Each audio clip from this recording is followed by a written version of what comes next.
नमस्कार, good morning, सुप्रभात। ओम श्री ब्रह्मानंदाय नमः। ओम श्री केशवानंदाय नमः। कैसे हैं आप सभी लोग? और संविधान पर सुबह की इस विशेष चर्चा को लेकर के हम उपस्थित हैं आपके बीच में। और आज हम लोग चर्चा करेंगे भारत के संविधान में दिए गए राज्य की विधानसभाओं के संबंध में जो विशेष प्रावधान हैं। और मुझे लगता है मेरी आवाज़ आप तक क्लियर आ रही होगी। हाँ, स्वागत है सभी लोगों का। थोड़ी देर में मुझे लगता है थोड़ा सेशन लेट हुआ है, 3 से 4 मिनट डिले हुआ है, तो इस दौरान सभी लोग जुड़ जाएंगे। और हम लोग सभी का एक बार इंतज़ार करते हैं कि सभी लोग इस चर्चा में जुड़ जाएं और उसके बाद हम आरंभ करेंगे। स्वागत है सभी लोगों का। लगभग 50 के आसपास 37 के आसपास लोग जुड़ चुके हैं। चलिए, फाइन। एक बार मैं नाम पढ़ देता हूँ सब लोगों के, कौन कौन लोग जुड़े हैं। अनूप कुमार वर्मा, समर सिंह राजपूत, जीतू राजपूत, ओम प्रकाश राजपूत जी, गजेंद्र राजपूत, RBS लोधी, महेंद्रपाल राजपूत, हेमराज सिंह राजपूत, राघवेंद्र सिंह राजपूत, गोविंद सिंह राजपूत, सुनील सिंह लोधी, लाला भैया, नरेश बाबू, आशीष राजपूत, राम नरेश राजपूत, समर सिंह लोधी, हेमलता राजपूत, कल्पना कौशल, वीरेंद्र राजपूत, धर्मवीर सिंह लोधी, शैलेंद्र राजपूत, शिवम राजपूत, रमेश सिंह लोधी, नरेंद्र सिंह राजपूत, कृष्णा राजपूत, धर्मवीर सिंह राजपूत, नरेंद्र सिंह भारती, कृष्णा राजपूत, RK राज, हिमांशु, संतोष राजपूत, शिवशंकर राजपूत, रामचंद्र वर्मा, आयुष्मान लोधी, संतोष राजपूत, रामकिशन राजपूत, वंदना राजपूत, यश राजपूत, शिवस्वरूप राजपूत, आयुष्मान लोधी। सभी लोग जुड़ते। आलोक प्रताप सिंह, संजय लिलहारे, रामदेवी राजपूत, कृष्णा सिंह लोधी। तो स्वागत है सभी लोगों का। ब्रजेश सिंह लोधी।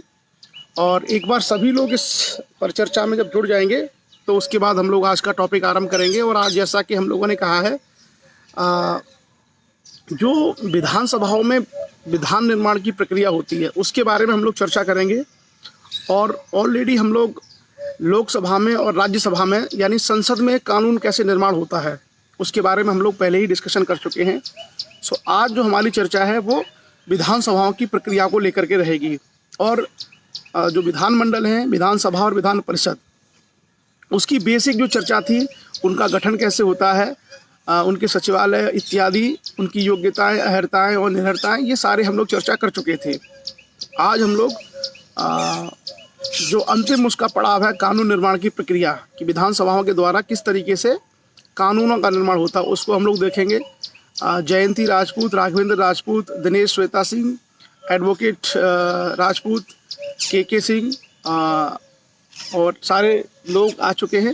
स्टूल ले आना है, स्टूल ले आओ सबसे अंदर से उठा लो, अभी तो मंत्री की जरूरत नहीं है। इंदर सिंह राजपूत, कुंवर सिंह, गिरीश भारत, जयप्रकाश वर्मा, तुलसी राजपूत। अगर किसी का नाम बाई मिस्टेक छूट जाता है तो कोई नहीं, आप लोग देख लीजिए। मेरे को योगेश सिंह, राजेंद्र नरवरिया, ओम प्रकाश राजपूत, धीरज सिंह राजपूत, लतेश राजपूत, गुड मॉर्निंग, लाखन सिंह। आज हम लोग चर्चा करने वाले हैं विधानसभाओं में कानून कैसे बनते हैं, विधानसभाओं की जो प्रक्रिया है उसके बारे में हम लोग आज चर्चा करेंगे। तो लगता है हमारा जो सेशन है उस सेशन में जितने लोग जुड़ते हैं लगभग सभी लोग जुड़ चुके हैं। विकास राजपूत लोधी, गुरदीन सिंह राजपूत, यश प्रताप सिंह, ओम प्रकाश राजपूत, विकास राजपूत, ये और नए लोग जुड़े हैं हमारे बीच में। Ravindra Rajput, doctor Saurabh Rajput, good morning doctor साहब। बहुत ही सराहनीय प्रयास, सराहनीय कार्य आपके माध्यम से एटा ज़िले में।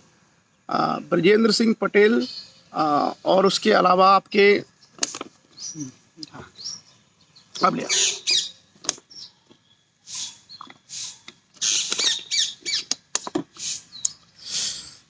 लोधी अनुज पथरिया,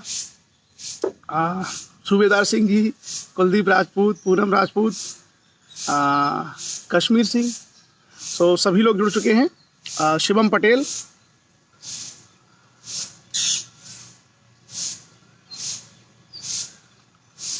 क्लियर। तो चलिए, ओबीसी पुरुषोत्तम, और अब हम लोग स्टार्ट करते हैं अपना सेशन। और आज के सेशन में हम लोग कल जहां हमने छोड़ा था उससे आगे की चर्चा करेंगे। तो कल सभी लोगों को शायद याद होगा कि हम लोग आर्टिकल कहाँ तक आ गए थे। एक बार मैं देखूं कि कहाँ कितना अनुच्छेद हम लोगों ने पूरे कर लिए थे।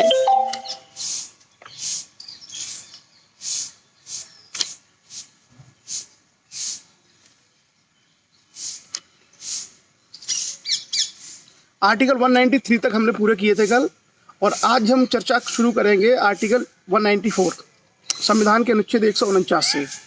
और 149 में जो हमारा टॉपिक रहेगा वो है राज्यों के विधानमंडलों और उनके सदस्यों की शक्तियां, विशेषाधिकार और उन्मुक्तियां, यानी जो विधानसभा के और विधान परिषद के जो सदस्य होते हैं उनको क्या क्या विशेषाधिकार मिले होते हैं, इसकी चर्चा हम लोग आज के सेशन में करेंगे। क्लियर। सो शुरू करते हैं हम लोग आर्टिकल 194 से, संविधान का अनुच्छेद 194। और जैसा हम लोगों ने, आपको याद होगा कि जब हमने संसद की चर्चा की थी तो हमने कहा था कि जो सांसद होते हैं, लोकसभा के और राज्यसभा के सदस्य, उनको कुछ विशेष अधिकार होते हैं। सदन में वो अपनी बात रख सकते हैं। उन्होंने जो सदन में बोला है उसको किसी भी कोर्ट में नहीं जो है किया जा सकता, उस बात को लेकर के कोर्ट में नहीं जाया जा सकता। तो ये सारी चीज़ें की चर्चा हम लोग पहले संसद के बारे में की थी। लगभग मैंने कहा ना कि रेप्लिकेशन है, जो शक्तियां, जो अधिकार संसद में सांसदों को मिले हैं उसी तरह के अधिकांश अधिकार और शक्तियां जो लोकसभा है, ये राज्यसभा, ये विधानसभाओं में विधान परिषद सदस्य और विधानसभा सदस्यों को मिले होते हैं। तो उन्हीं अधिकारों के बारे में हम लोग चर्चा करेंगे और एक एक करके हम सारी चीज़ों के बारे में जानेंगे। सबसे पहले हम आते हैं आर्टिकल 194 संविधान का अनुच्छेद 194। तो आर्टिकल 194 ये कहता है कि संविधान के उपबंधों और विधानमंडल के जो विधायी प्रक्रिया के नियम हैं, इनके अधीन रहते हुए राज्य के विधानमंडल में अगर कोई व्यक्ति अपनी कोई बात रखता है तो उसको बात रखने का अधिकार है। यानी किसी भी विधानसभा सदस्य को या किसी भी विधान परिषद सदस्य को वाक की और अभिव्यक्ति की स्वतंत्रता है, वो सदन में अपनी बात रख सकता है, उसकी उसको स्वतंत्रता है। तो एक तो विशेषाधिकार ये है आर्टिकल 194 में, आर्टिकल 194 में। और जो दूसरा विशेषाधिकार ये है कि उसने सदन में क्या बोला, जैसे विधान परिषद का सदस्य है एमएलसी या विधानसभा का सदस्य है एमएलए, उसने सदन में क्या बोला उसको किसी न्यायालय में प्रश्नगत नहीं किया जा सकता। यानी उसके कहीं भी बातों पर कोई कभी किसी न्यायालय में कोई केस या कोई मुकदमा उस पर नहीं किया जा सकता। तो इसको ये एक तरीके से क्या है, जैसे हमने वहाँ देखा था संसदीय विशेषाधिकार, सांसदों को जो विशेषाधिकार मिलते हैं उसको संसदीय विशेषाधिकार कहा गया था। ये विधायकों को मिलना बड़ा विशेषाधिकार है। तो आप लोग बोलते ना माननीय, ये माननीय इसी वजह से है कि कुछ ऐसी चीज़ें मिली हुई हैं जो और लोगों को उपलब्ध नहीं है, कुछ इस तरह की शक्तियां मिली हुई हैं, कुछ इस तरह के अधिकार मिले हुए हैं जो बाकी अन्य लोगों को उपलब्ध नहीं है। तो कुल मिलाकर के किसी भी सदन में विधानसभा के सदस्य को विधानसभा में, विधान परिषद के सदस्य को विधान परिषद में अगर कुछ भी कहना है तो वो अपनी बात कहने का उनको अधिकार है। तो वाक और अभिव्यक्ति की स्वतंत्रता सदन के भीतर है उनको, स्पष्ट। लेकिन जैसे मान लीजिए आप हैं, आप अगर विधानसभा की कार्रवाई देखने जाते हैं तो आपको वो अधिकार नहीं है कि आप जाकर विधानसभा में, यदि आप विधायक नहीं है तो आप विधानसभा में जाके नहीं बोल सकते। आप यदि विधान परिषद के सदस्य नहीं है तो आप विधान परिषद में जाकर के आप वाक और अभिव्यक्ति की स्वतंत्रता का दावा नहीं कर सकते। आप बाहर बोल सकते हैं लेकिन आप सदन के अंदर जाकर के नहीं बोल सकते। तो एक तो स्पष्ट विशेषाधिकार क्या है, प्रिविलेज बोलते हैं इसको इंग्लिश में। एक प्रिविलेज विधायक लोगों को ये है कि वो अपने अपने हाउस में उनको अभिव्यक्ति की बात, वाक और अभिव्यक्ति की स्वतंत्रता है, वो एक विशेषाधिकार है। क्लियर। दूसरा जो विशेषाधिकार है कि उन्होंने क्या बोला। मान लीजिए कोई विधायक है या कोई विधान परिषद का सदस्य है, तो विधान परिषद का सदस्य और विधानसभा का सदस्य, उन्होंने सदन में कोई बात रखी, तो उस बात को किसी भी न्यायालय में प्रश्नगत नहीं किया जा सकता। तो एक बहुत बड़ा विशेषाधिकार ये है। आमतौर पर आप देखिए, अगर आप कुछ बात कहते हैं, इवन आप अगर सोशल मीडिया पर भी कुछ बोलते हैं या पब्लिक प्लेटफॉर्म पर कुछ बोलते हैं असंवैधानिक या गैरकानूनी, तो आपकी बातों को न्यायालय में प्रश्नगत किया जा सकता है, केस किया जा सकता है। लेकिन विधायकों को ये विशेषाधिकार मिला है आर्टिकल 194 में कि उन्होंने क्या कहा वहाँ पे, उस बात को किसी भी न्यायालय में प्रश्नगत नहीं किया जा सकता। तो स्पष्ट तरीके से हम देखते हैं कि विशेषाधिकार उन लोगों को मिले हुए हैं। आगे हम चर्चा करेंगे। आगे आते हैं आर्टिकल 195 आर्टिकल 195। तो संविधान का अनुच्छेद 195 कहता है वेतन और भत्ते। तो जो विधानसभाएं या जो विधानमंडल है वो अपने विधि और नियमों के अनुसार जो चीज़ें निर्धारित करेगा, उसी के अनुरूप उनको विधानसभा के सदस्यों को और विधान परिषद के सदस्यों को वेतन और भत्ते दिए जाएंगे। क्लियर? तो ये उसी तरीके से है कि सांसदों के मामले में संसद, और जो विधानसभा के सदस्य और विधान परिषद के सदस्य हैं उनके बारे में विधानमंडल। तो लगभग जैसा मैंने कहा कि संसद में जो व्यवस्था है, संसद में जो प्रावधान किए गए हैं, लगभग उसी तरह के प्रावधान हम लोगों को यहाँ भी दिखाई देते हैं। क्लियर? और उसके बाद आगे हम बढ़ते हैं आर्टिकल 196। तो आर्टिकल 196 से आ जाती है विधायी प्रक्रिया कि कैसे विधानसभा में कानून बनेगा। जैसा आपने देखा होगा कि जो विधानमंडल हैं, चाहे वो केंद्र की संसद हो या आपकी राज्यों के विधानमंडल हों, इनका काम ही है विधान बनाना। इनका काम है विधान मतलब कानून बनाना, इसलिए इनको विधानमंडल कहा जाता है। इनका काम है कानून बनाना। तो ये कानून दोनों लोग बना सकते हैं। जैसा आपको कहा कि मैंने कल ही कहा था कि भारत की जो व्यवस्था है, भारत की जो राज्य व्यवस्था है वो संघीय प्रणाली है। और संघीय प्रणाली में क्या होता है कि संघ और राज्य होते हैं। एक संघ होता है और उस संघ में बहुत सारे राज्य होते हैं। संघ को हम लोग आमतौर पर केंद्र कहते हैं। तो केंद्र की अपनी एक सरकार होती है और उसके विषय होते हैं कि ये सारे विषय केंद्र देखा। जैसे भारत की प्रतिरक्षा, अगर भारत की रक्षा का विषय है तो कौन देखेगा? केंद्र देखेगा। भारत की विदेश नीति कौन देखेगा? केंद्र देखेगा। बैंकिंग कौन देखेगा? केंद्र देखेगा। तो बहुत सारे विषय ऐसे हैं जो केंद्र सरकार के अंतर्गत आते हैं और ऐसे विषयों पर विधान बनाने का, कानून बनाने का कार्य। जैसे नागरिकता क्या है? भारत में एक ही नागरिकता है, भारत की नागरिकता। तो नागरिकता का विषय कौन देखेगा? भारत की संसद। तो ऐसे विषय जिस पर केवल संसद कानून बना सकती है उसको हम केंद्रीय सूची बोलते हैं, सेंट्रल लिस्ट या संघ सूची आप कह सकते हैं। उसी तरीके से बहुत सारे विषय ऐसे भी हैं जिन विषयों पर कानून बनाने की शक्ति राज्य की विधानसभाओं को है। जैसे मान लीजिए आबकारी नीति है, गन्ने और फसलों के संबंध में कोई विषय है, या जो आपको बिक्री कर लगाना है, छोटे छोटे जो टैक्सेस लगाने होते हैं, या सिंचाई का विषय है। तो ये सारे विषय किसके अंतर्गत आते हैं? राज्य सरकार के। तो अपने जो राज्य सरकारों को विषय प्रदत्त हैं उन विषयों में राज्य सरकारें भी अपने कानून बना सकती हैं, यानी विधि निर्माण का कार्य कर सकती हैं। तो ये जो शक्ति मिली है संविधान में, ये विधानसभाओं को दी गई है कि जो विषय राज्यों से संबंधित हैं उस पर विधि बनाने का अधिकार राज्य की विधानसभाओं को है। उस पर केंद्र जो है विधान नहीं बनाएगा, केंद्र उस पर कानून नहीं बनाएगा। बिल्कुल स्पष्ट प्रोविजन है। तो जैसा हमने वहां देखा था कि लोकसभा और राज्यसभा में अगर कोई विधेयक, धन विधेयक और वित्त विधेयक नहीं है तो उसको लोकसभा और राज्यसभा में कहीं भी प्रस्तुत किया जाता था। 6 महीने तक अगला सदन उसकी चर्चा करता था। अगर दोनों ने पास कर दिया तो राष्ट्रपति के पास जाता था और राष्ट्रपति के हस्ताक्षर से वो कानून बनता था। अगर धन विधेयक है तो केवल और केवल लोकसभा में आता है, वो राज्यसभा में नहीं आता, और राज्यसभा केवल 14 दिन तक उसको रोकती थी। तो ये चर्चा हम लोग ऑलरेडी कर चुके हैं। लगभग इसी तरह की प्रक्रिया राज्य की विधानसभाओं में भी है कानून निर्माण के संबंध में। अब क्या प्रक्रिया है इसके बारे में हम लोग आर्टिकल वाइज चर्चा करते हैं और सारा आपको बिल्कुल स्पष्ट हो जाएगा। क्या प्रक्रिया है? प्रक्रिया है विधेयकों के पुनः स्थापन और पारित किए जाने के संबंध में उपबंध, the provision as to introduce and pass of bills. यानी राज्य की विधानसभाएं अगर कोई कानून बनाना चाहती हैं तो उससे पहले वो बिल लेके आती हैं, और वो बिल क्या होता है और उस बिल को कहाँ पारित किया जाता है, कहाँ उसको प्रस्तुत किया जाता है। ये है आर्टिकल 196 पहला अनुच्छेद। तो आपको आर्टिकल अगर ना भी याद रहे लेकिन प्रक्रिया पता होनी चाहिए। जैसा मैंने कहा संसद के बारे में कि लोकसभा और राज्यसभाओं में बिल प्रस्तुत किए जाते हैं, उसी तरीके से हमने यहाँ देखा कि ज़्यादातर जो राज्य हैं, ज़्यादातर राज्यों में विधानसभाएं हैं। केवल कुछ ही राज्य भारत में 7 या 8 राज्य ऐसे हैं जहाँ पर विधान परिषद है, जहाँ पर 2 सदनी व्यवस्था है। आमतौर पर भारत में अधिकांश जो राज्य हैं उन अधिकांश राज्यों में केवल और केवल विधानसभाएं होती हैं। लेकिन संविधान में जो प्रावधान किया गया है वो इस बात को ध्यान में रखते हुए किया गया है कि अगर मान लीजिए किसी राज्य में विधानसभा के साथ साथ विधान परिषद भी है तो फिर कानून निर्माण की प्रक्रिया क्या होगी। जहाँ विधान परिषद नहीं है वहाँ तो सीधा सीधा विधानसभा बिल लेके आएगी, विधानसभा में रखा जाएगा और विधानसभा के पास करने के बाद सीधे सीधे किसके पास जाएगा, राज्यपाल के पास।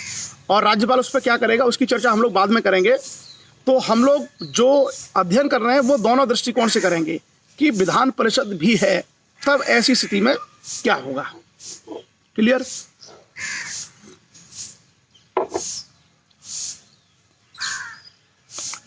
धन विधेयक और वित्त विधेयक जैसी हम लोगों ने चर्चा की थी संसद में कानून निर्माण के बारे में, सेम लगभग उसी प्रकार का प्रावधान है विधानमंडल के बारे में कि अगर कोई विधेयक, धन विधेयक और वित्त विधेयक नहीं है, इनको छोड़ करके कोई भी विधेयक, यानी चाहे वो विधानसभा हो चाहे वो विधान परिषद हो, दोनों में रखा जा सकता है। यानी अगर कोई विधेयक, धन विधेयक और वित्त विधेयक नहीं है तो संविधान के अनुच्छेद 196 के अनुसार वो किसी भी सदन में आरंभ किया जा सकता है, चाहे वो विधानसभा में चाहे वो विधान परिषद में। आप लोग संविधान की भाषा को लेकर के बहुत परेशान मत होना, केवल आप ये समझना कि अगर कोई कानून बनाना किसी राज्य को, तो जैसे उदाहरण के रूप में उत्तर प्रदेश में 2 सदन हैं, विधानसभा और विधान परिषद। अगर वो विधेयक, धन विधेयक और वित्त विधेयक नहीं है तो वो है विधानसभा या विधान परिषद किसी में शुरू किया जा सकता है। लेकिन अगर धन विधेयक है तो निश्चित रूप से केवल और केवल विधानसभा में जाएगा। उसकी चर्चा हम लोग आगे करेंगे जो जिस आर्टिकल में वो दिया होगा।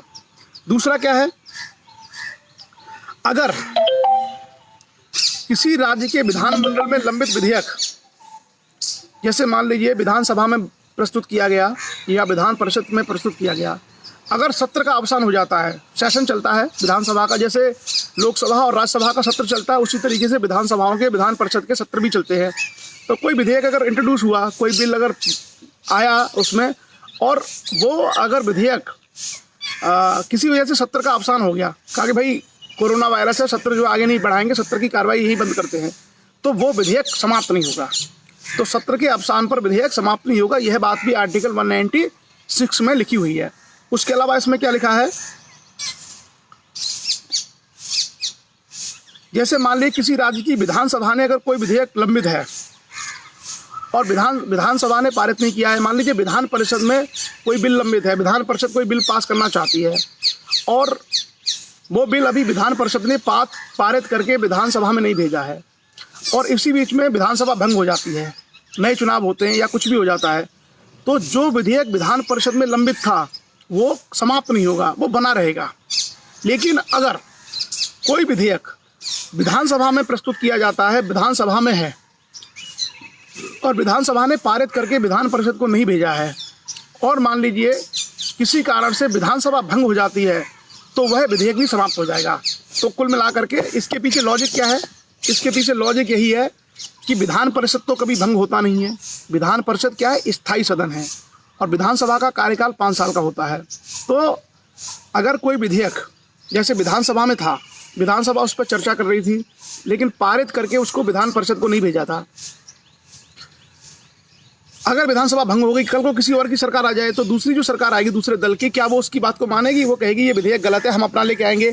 तो इस तरीके से वो विधेयक लैप्स हो जाएगा, वो समाप्त हो जाएगा। लेकिन अगर कोई विधेयक विधानसभा में, विधान परिषद में विचाराधीन है और विधान परिषद ने उस विधेयक को या तो पारित कर दिया है लेकिन विधानसभा को नहीं भेजा है, तो वो विधेयक कभी लैप्स नहीं होगा, वो कभी समाप्त नहीं होगा। क्यों? क्योंकि विधान परिषद क्या है, अपने आप में एक स्थायी सदन है। विधान परिषद कभी समाप्त नहीं होता राज्यसभा की तरह। क्लियर?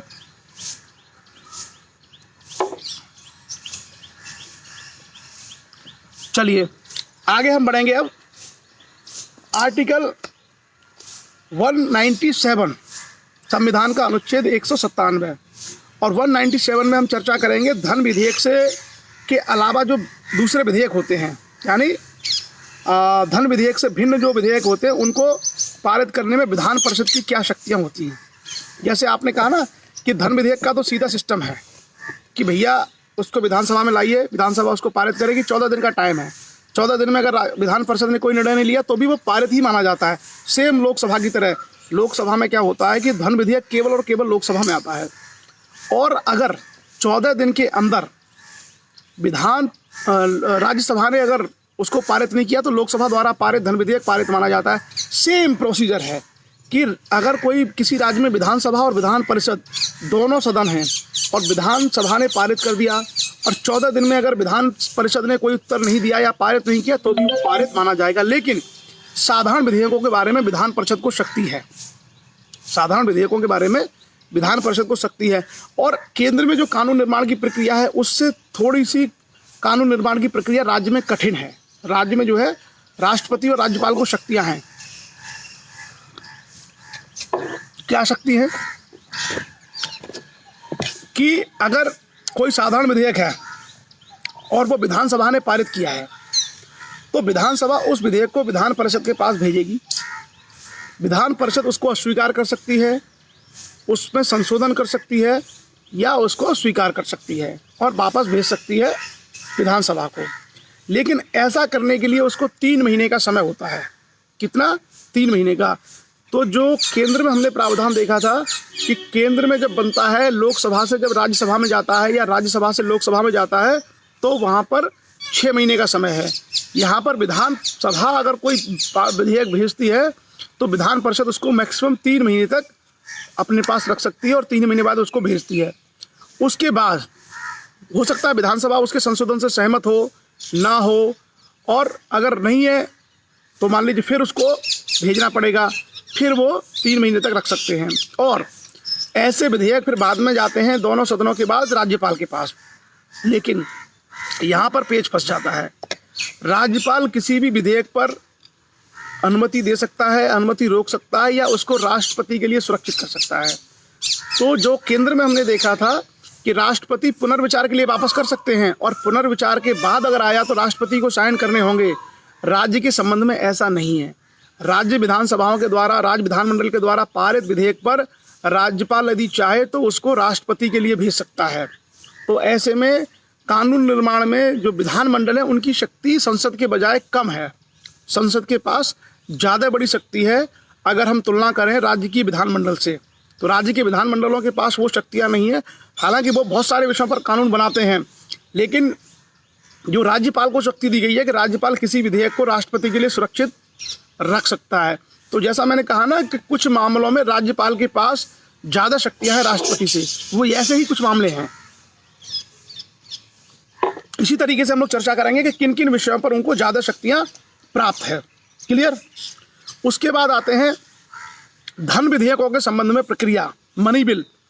तो मनी बिल के बारे में आप सभी लोगों को पता है, हम पहले संसद में भी चर्चा कर चुके हैं कि मनी बिल एक्चुअली होता क्या है।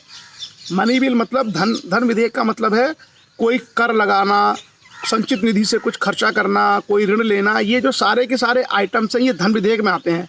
लेकिन उसकी सबसे सटीक परिभाषा ये होती है कि लोकसभा का अध्यक्ष उस पर लिख देता था धन विधेयक। तो वहाँ अगर लोकसभा का अध्यक्ष लिखता था तो यहाँ कौन लिखेगा? विधानसभा का अध्यक्ष, विधान परिषद का नहीं, क्योंकि यहाँ पर जो निम्न सदन है, जनता का सदन है, उसका नाम है विधानसभा। तो विधानसभा का अध्यक्ष अगर मेंशन कर देगा कि धन विधेयक है तो वो धन विधेयक ही रहेगा। तो आर्टिकल 198 में इसका प्रोविजन है धन विधेयक के संबंध में। सिंपल प्रक्रिया है, आपको पता होगा धन विधेयक के बारे में केंद्र में, और यहाँ सेम प्रोविजन है कि धन विधेयक केवल और केवल कहाँ आ सकता है? विधानसभा में। धन विधेयक केवल और केवल विधानसभा में ही प्रस्तुत किया जा सकता है। धन विधेयक की शुरुआत कभी भी विधान परिषद में नहीं होगी।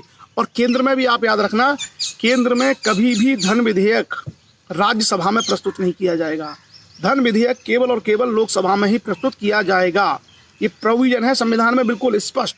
उसी तरीके से राज्यों की जो विधानमंडल हैं, राज्यों के विधानमंडल में धन विधेयक केवल और केवल विधानसभा से उसकी शुरुआत की जा सकती है। तो वही सेम है। इसलिए मैंने कहा था कि जिन्होंने संसद की चर्चा को ठीक से समझ लिया है उनके लिए राज्य विधानमंडल की चर्चा को समझना कोई बहुत मुश्किल काम नहीं है। आगे मैं आपको इसमें प्रोविजन बताता हूँ क्या क्या लिखे हुए हैं। 14 दिन के भीतर विधान परिषद को सिफारिश के सहित या सिफारिश के रहित कोई संशोधन अगर विधान परिषद चाहती है तो उसको लौटाना होगा, और वो 14 दिन के अंदर अगर नहीं लौटाती है तो वो पारित माना जाएगा।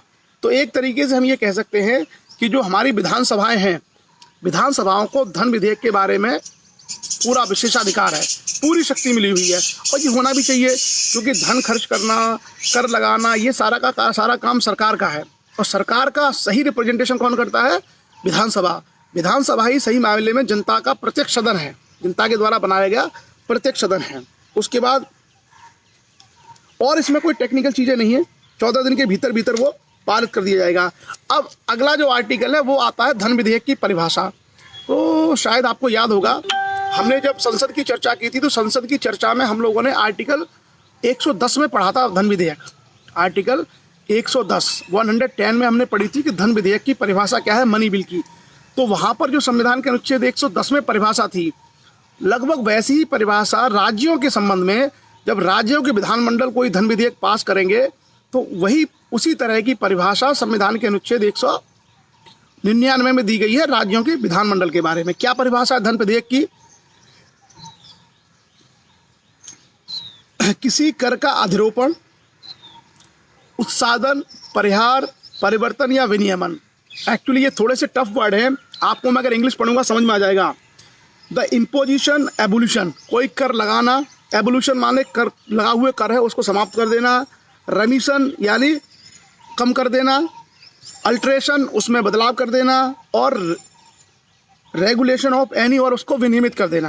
किसी कर को कम करना, लगाना, उसकी दर में परिवर्तन करना, उसको हटा देना, उसको कम कर देना, ये जो सारे प्रावधान हैं करों के संबंध में। और ये कौन से कर? राज्य सरकारों वाले कर। कर दो तरह के होते हैं, एक कर होते हैं जिनको भारत सरकार लगाती है, एक कर होते हैं जिनको राज्य सरकार लगाती है। जैसे आपने देखा होगा इनकम टैक्स, तो इनकम टैक्स कौन लगाता है? भारत सरकार। एक्साइज ड्यूटी कौन लगाता है? भारत सरकार।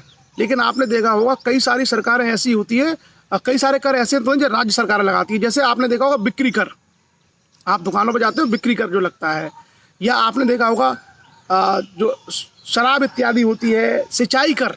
आपने देखा होगा कि जिन लोगों के गांव के पास से जो ये निकलते हैं राजवाह और नहरें निकलती हैं, वहाँ सिंचाई कर लगता है।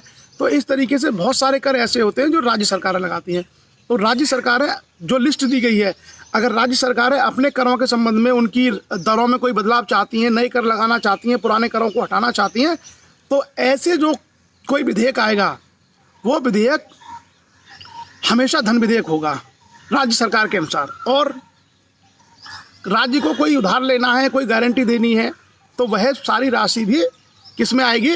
धन विधेयक में। उसके अलावा राज्य की संचित निधि, जैसे केंद्र में संचित निधि होती है, उसी प्रकार राज्य की संचित निधि, आकस्मिक निधि, अभिरक्षा निधि, इसमें कोई धन जमा करना हो या इससे कोई धन निकालना हो, तो अगर इससे कोई धन निकालना हो संचित निधि में या जमा करना हो, उसके संबंध में अगर कोई विधेयक लेके आना है तो उस विधेयक को भी हम धन विधेयक की परिभाषा में रखते हैं। उसके अलावा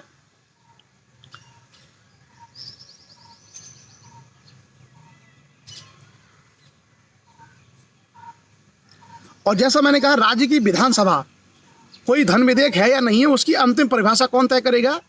राज्य का विधानसभा का अध्यक्ष। राज्य की जो विधानसभा है, विधानसभा का अध्यक्ष फाइनली डिसाइड करेगा कि ये धन विधेयक है या नहीं है। अगर वो अपने हस्ताक्षर और उससे नीचे लिख देता है सिग्नेचर में कि यह धन विधेयक है, तो वो धन विधेयक माना जाएगा। क्लियर? उसके बाद है विधेयकों की अनुमति, आर्टिकल 200। तो जैसा मैंने कहा कि केंद्र में संसद जब कोई कानून बनाती है तो वो सबसे पहले विधेयक आता है, और उस विधेयक को दोनों सदनों द्वारा पारित करने के बाद राष्ट्रपति के पास भेजा जाता है हस्ताक्षर। मैं आपको तुलनात्मक इसलिए बता रहा हूँ कि एक तो रिवीजन हो जाएगा, दूसरा कॉन्सेप्ट की क्लैरिटी भी हो जाएगी। तो लोकसभा और राज्यसभा के द्वारा पारित अगर कोई विधेयक है तो उस विधेयक को राष्ट्रपति के पास भेजा जाता है, और राष्ट्रपति अगर उससे सहमत नहीं तो एक बार उसको वापस करते हैं कि भाई इस पर पुनर्विचार कर लो। और पुनर्विचार करने के बाद राष्ट्रपति के सुझावों को मानना या न मानना लोकसभा और राज्यसभा का अधिकार है। राष्ट्रपति के सुझावों को मान करके दोबारा बिल पेश हो सकता है, पास हो सकता है, ना मान करके भी एज इट इज भी अगर भेज दिया जाता है तो राष्ट्रपति उस पर साइन करेंगे ही। लेकिन राज्यों के संबंध में ऐसा नहीं है।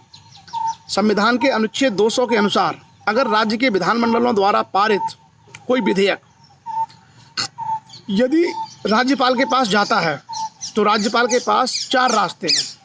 वहाँ पे केवल 2 ही रास्ते थे, यहाँ पर 4 रास्ते हैं। राष्ट्रपति नहीं, वहाँ पर 2 रास्ते थे, यहाँ पर 3 रास्ते हैं। राज्यपाल क्या कर सकते हैं? राज्यपाल किसी बिल पर अपने साइन कर सकते हैं। राज्यपाल साइन न करके उसको वापस भेज सकते हैं। और तीसरी जो शक्ति है राज्यपाल के पास वो ये है कि राज्यपाल किसी भी ऐसे बिल को कानून बनने से पहले राष्ट्रपति के पास सुरक्षित रखने के लिए भेज सकते हैं। तो ये जो शक्ति है ये एक तरीके से बहुत बड़ा पावर है सेंटर के पास राज्य के कानूनों को एक तरीके से अपने पास मंगाने का। जब कभी मैं यह कहता हूं कि राष्ट्रपति के लिए सुरक्षित रख सकते हैं राज्यपाल, तो हमेशा उसका आशय यही होगा कि वो प्रधानमंत्री और मंत्रिपरिषद के पास जाएगा। मतलब एक तरीके से, क्योंकि राष्ट्रपति भारत में एज सच अपने आप में कुछ चीज़ों को छोड़ करके कोई ज़्यादा काम नहीं करते। वो जो सारी शक्तियां हैं राष्ट्रपति की वो व्यवहारिक रूप से भारत के प्रधानमंत्री और उनकी मंत्रिपरिषद में होती हैं। तो यदि किसी विधेयक को जो राज्य के विधानमंडल ने पारित कर दिया और वो राज्यपाल के पास जाता है, राज्यपाल अगर उसको राष्ट्रपति के लिए सुरक्षित रख लेते हैं तो इसका मतलब यही है कि वह विधेयक अब प्रधानमंत्री और उनके मंत्रिपरिषद के पास है और वो उसके बारे में निर्णय करेंगे। तो राज्य विधानमंडलों को वो अधिकार नहीं है जो संसद को है। संसद के पास जो अधिकार है वो राज्य विधानमंडलों के पास उससे कुछ कम है। तो ये एक बड़ा प्रावधान है भारत के संविधान में। आगे हम लोग बढ़ेंगे 200 के बाद विधायकों पर अनुमति के बारे में मैंने आपको बताया। उसके बाद हम आएंगे आर्टिकल 201। जब कोई विधेयक राष्ट्रपति के लिए आरक्षित कर लिया जाता है तो राष्ट्रपति क्या करेंगे? राष्ट्रपति या तो उस पर अनुमति दे देंगे या अनुमति नहीं देंगे।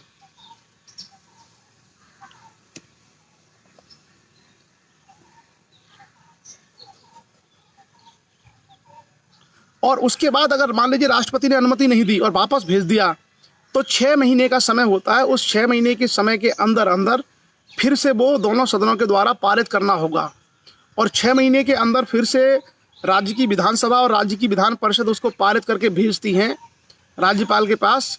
तो वह उस पर साइन कर सकते हैं, अप्रूवल दे सकते हैं। हो सकता है फिर जो है राष्ट्रपति के पास जाए और फिर उस पर सहमति मिले या ना मिले। तो ये 2 प्रावधान हैं। उसके बाद आगे हम आएंगे संविधान का अनुच्छेद 202 आर्टिकल 202 आर्टिकल 202। तो आप लोगों को याद होगा कि हमने संविधान के अनुच्छेद 112 में भारत के सरकार के बजट के बारे में चर्चा की थी, बजट के बारे में। और बजट के लिए एक शब्द प्रयोग किया है संविधान में। संविधान में बजट शब्द का प्रयोग नहीं हुआ है। संविधान में जो शब्द प्रयोग हुआ उसका नाम है वार्षिक वित्तीय विवरण, एनुअल फाइनेंशियल स्टेटमेंट। ये संविधान में शब्द है। आर्टिकल 112 में संसद का जो बजट है यानी केंद्र सरकार का बजट है। तो भाई केंद्र सरकार का बजट है, केंद्र सरकार को धन चाहिए अपने कार्यों के लिए, कर लगाना है, पुल बनवाने हैं, सड़कें बनवानी है, तो राज्य सरकारों को भी तो चाहिए। राज्य सरकारें क्या बिना धन के चल जाएंगी? तो इसका मतलब है अगर राज्य सरकारों की आमदनी है, राज्य सरकारों के खर्चे हैं तो उसका भी बजट बनना चाहिए। तो जो प्रावधान संविधान के अनुच्छेद 112 में केंद्रीय बजट के बारे में है वही प्रावधान संविधान के अनुच्छेद 202 में राज्य सरकारों के बजट के बारे में है। और उसको भी कहा गया वार्षिक वित्तीय विवरण, राज्य सरकारों का एनुअल फाइनेंशियल स्टेटमेंट, वार्षिक वित्तीय विवरण। और वहाँ आपको पता है कौन रखवाते हैं? राष्ट्रपति। तो यहाँ कौन रखवाएंगे? गवर्नर। मतलब गवर्नर की पोजीशन राज्य में एक तरीके से राष्ट्रपति की ही तरह है। और जो सरकार है राज्य की वो केंद्र सरकार की तर्ज पर ही लगभग उसको शक्तियाँ और अधिकार मिले होते हैं। तो आर्टिकल 202 संविधान का अनुच्छेद 202 क्या कहता है अभी हम लोग चर्चा करते हैं इसकी। आर्टिकल 202 संविधान का अनुच्छेद 202 ये कहता है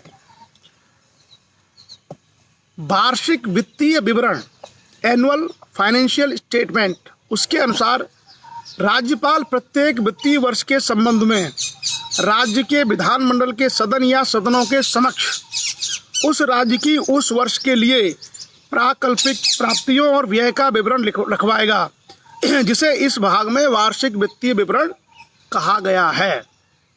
आपको समझ में आ गया होगा जो मैंने व्याख्या की। यानी जो राज्यपाल है अगर किसी राज्य में विधानसभा है केवल तो विधानसभा के पटल पर, और अगर कुछ राज्यों में विधानसभा के अलावा विधान परिषद भी हैं तो दोनों सदनों के पटल के सम्मुख उस राज्य का वित्तीय वर्ष है, जो फाइनेंशियल ईयर है, उस फाइनेंशियल ईयर का क्या आय और व्यय का ब्यौरा, जिसको वार्षिक वित्तीय विवरण कहा जाता है, वो रखवाएगा दोनों सदनों के सम्मुख। बिल्कुल सेम जैसा कि प्रावधान है किसमें, संसद में बजट पेश करने का, कि राष्ट्रपति संविधान के अनुच्छेद 112 में लोकसभा और राज्यसभा दोनों सदनों के सम्मुख उस वर्ष के वित्तीय वर्ष का आय और ब्यौरा का विवरण रख पाएंगे। क्लियर हुआ होगा मुझे लगता है। तो बजट जो हम लोग आमतौर पर बोलते हैं, एक्चुअली बजट शब्द का कहीं प्रयोग नहीं है। बजट बेसिकली क्या है, बजट एक फ्रेंच वर्ड बजेटियर से बना हुआ है, जिसको हम लोग, आप तो घर घर में लोग बजट जानते हैं। एक्चुअली बजट जो है फ्रांस से लिया गया शब्द है, फ्रेंच लैंग्वेज का। और हमारे यहाँ तो अब लोग जो है किसान और गांव में जो गरीब और महिलाएं हैं वो सब भी बजट का प्रयोग करते हैं। कुछ भी बात हो जाए तो आपने देखा होगा कि भैया बजट खराब हो गया, अब यार ये जो है इस बार जो है वो नहीं करेंगे, इस बार जो है ये काम नहीं कर पाएंगे, हमारा बजट गड़बड़ा गया है, बजट खराब हो गया है, खूब आपने सुना होगा। तो बजट शब्द बेसिकली बजेटियर से बना हुआ है, फ्रेंच लैंग्वेज का वर्ड है ये। और फ्रांस में जब वहाँ का वित्त मंत्री चमड़े के थैले में वो लेके आता था कागज सारे सरकार के आय व्यय के ब्यौरे, तो इसलिए वो बजट का उसका नाम चर्चा में हो गया। भारत में भी उसको हम लोग बजट बोलते हैं। और भारत सरकार का जो बजट होता है उसको आम बजट कहा जाता है, और जो केंद्र राज्य सरकारों के होते हैं वो राज्य सरकारों के नाम से, जैसे उत्तर प्रदेश सरकार का बजट 2020-21। तो जो बजट है बेसिकली वो आय और व्यय का ब्यौरा है कि आपको कितनी इनकम। और मैंने कहा ना कि बजट में सिर्फ उस साल का नहीं होता है, बजट में बेसिकली 3 साल की जानकारियाँ होती हैं।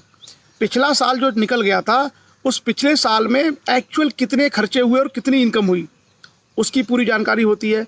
जो वर्तमान साल चल रहा है, जिस साल में बजट पेश किया जा रहा है, उसको बोलते हैं करंट ईयर। तो करंट ईयर में हमारे जो संभावित खर्चे और संभावित इनकम क्या है वो उसमें रहती है।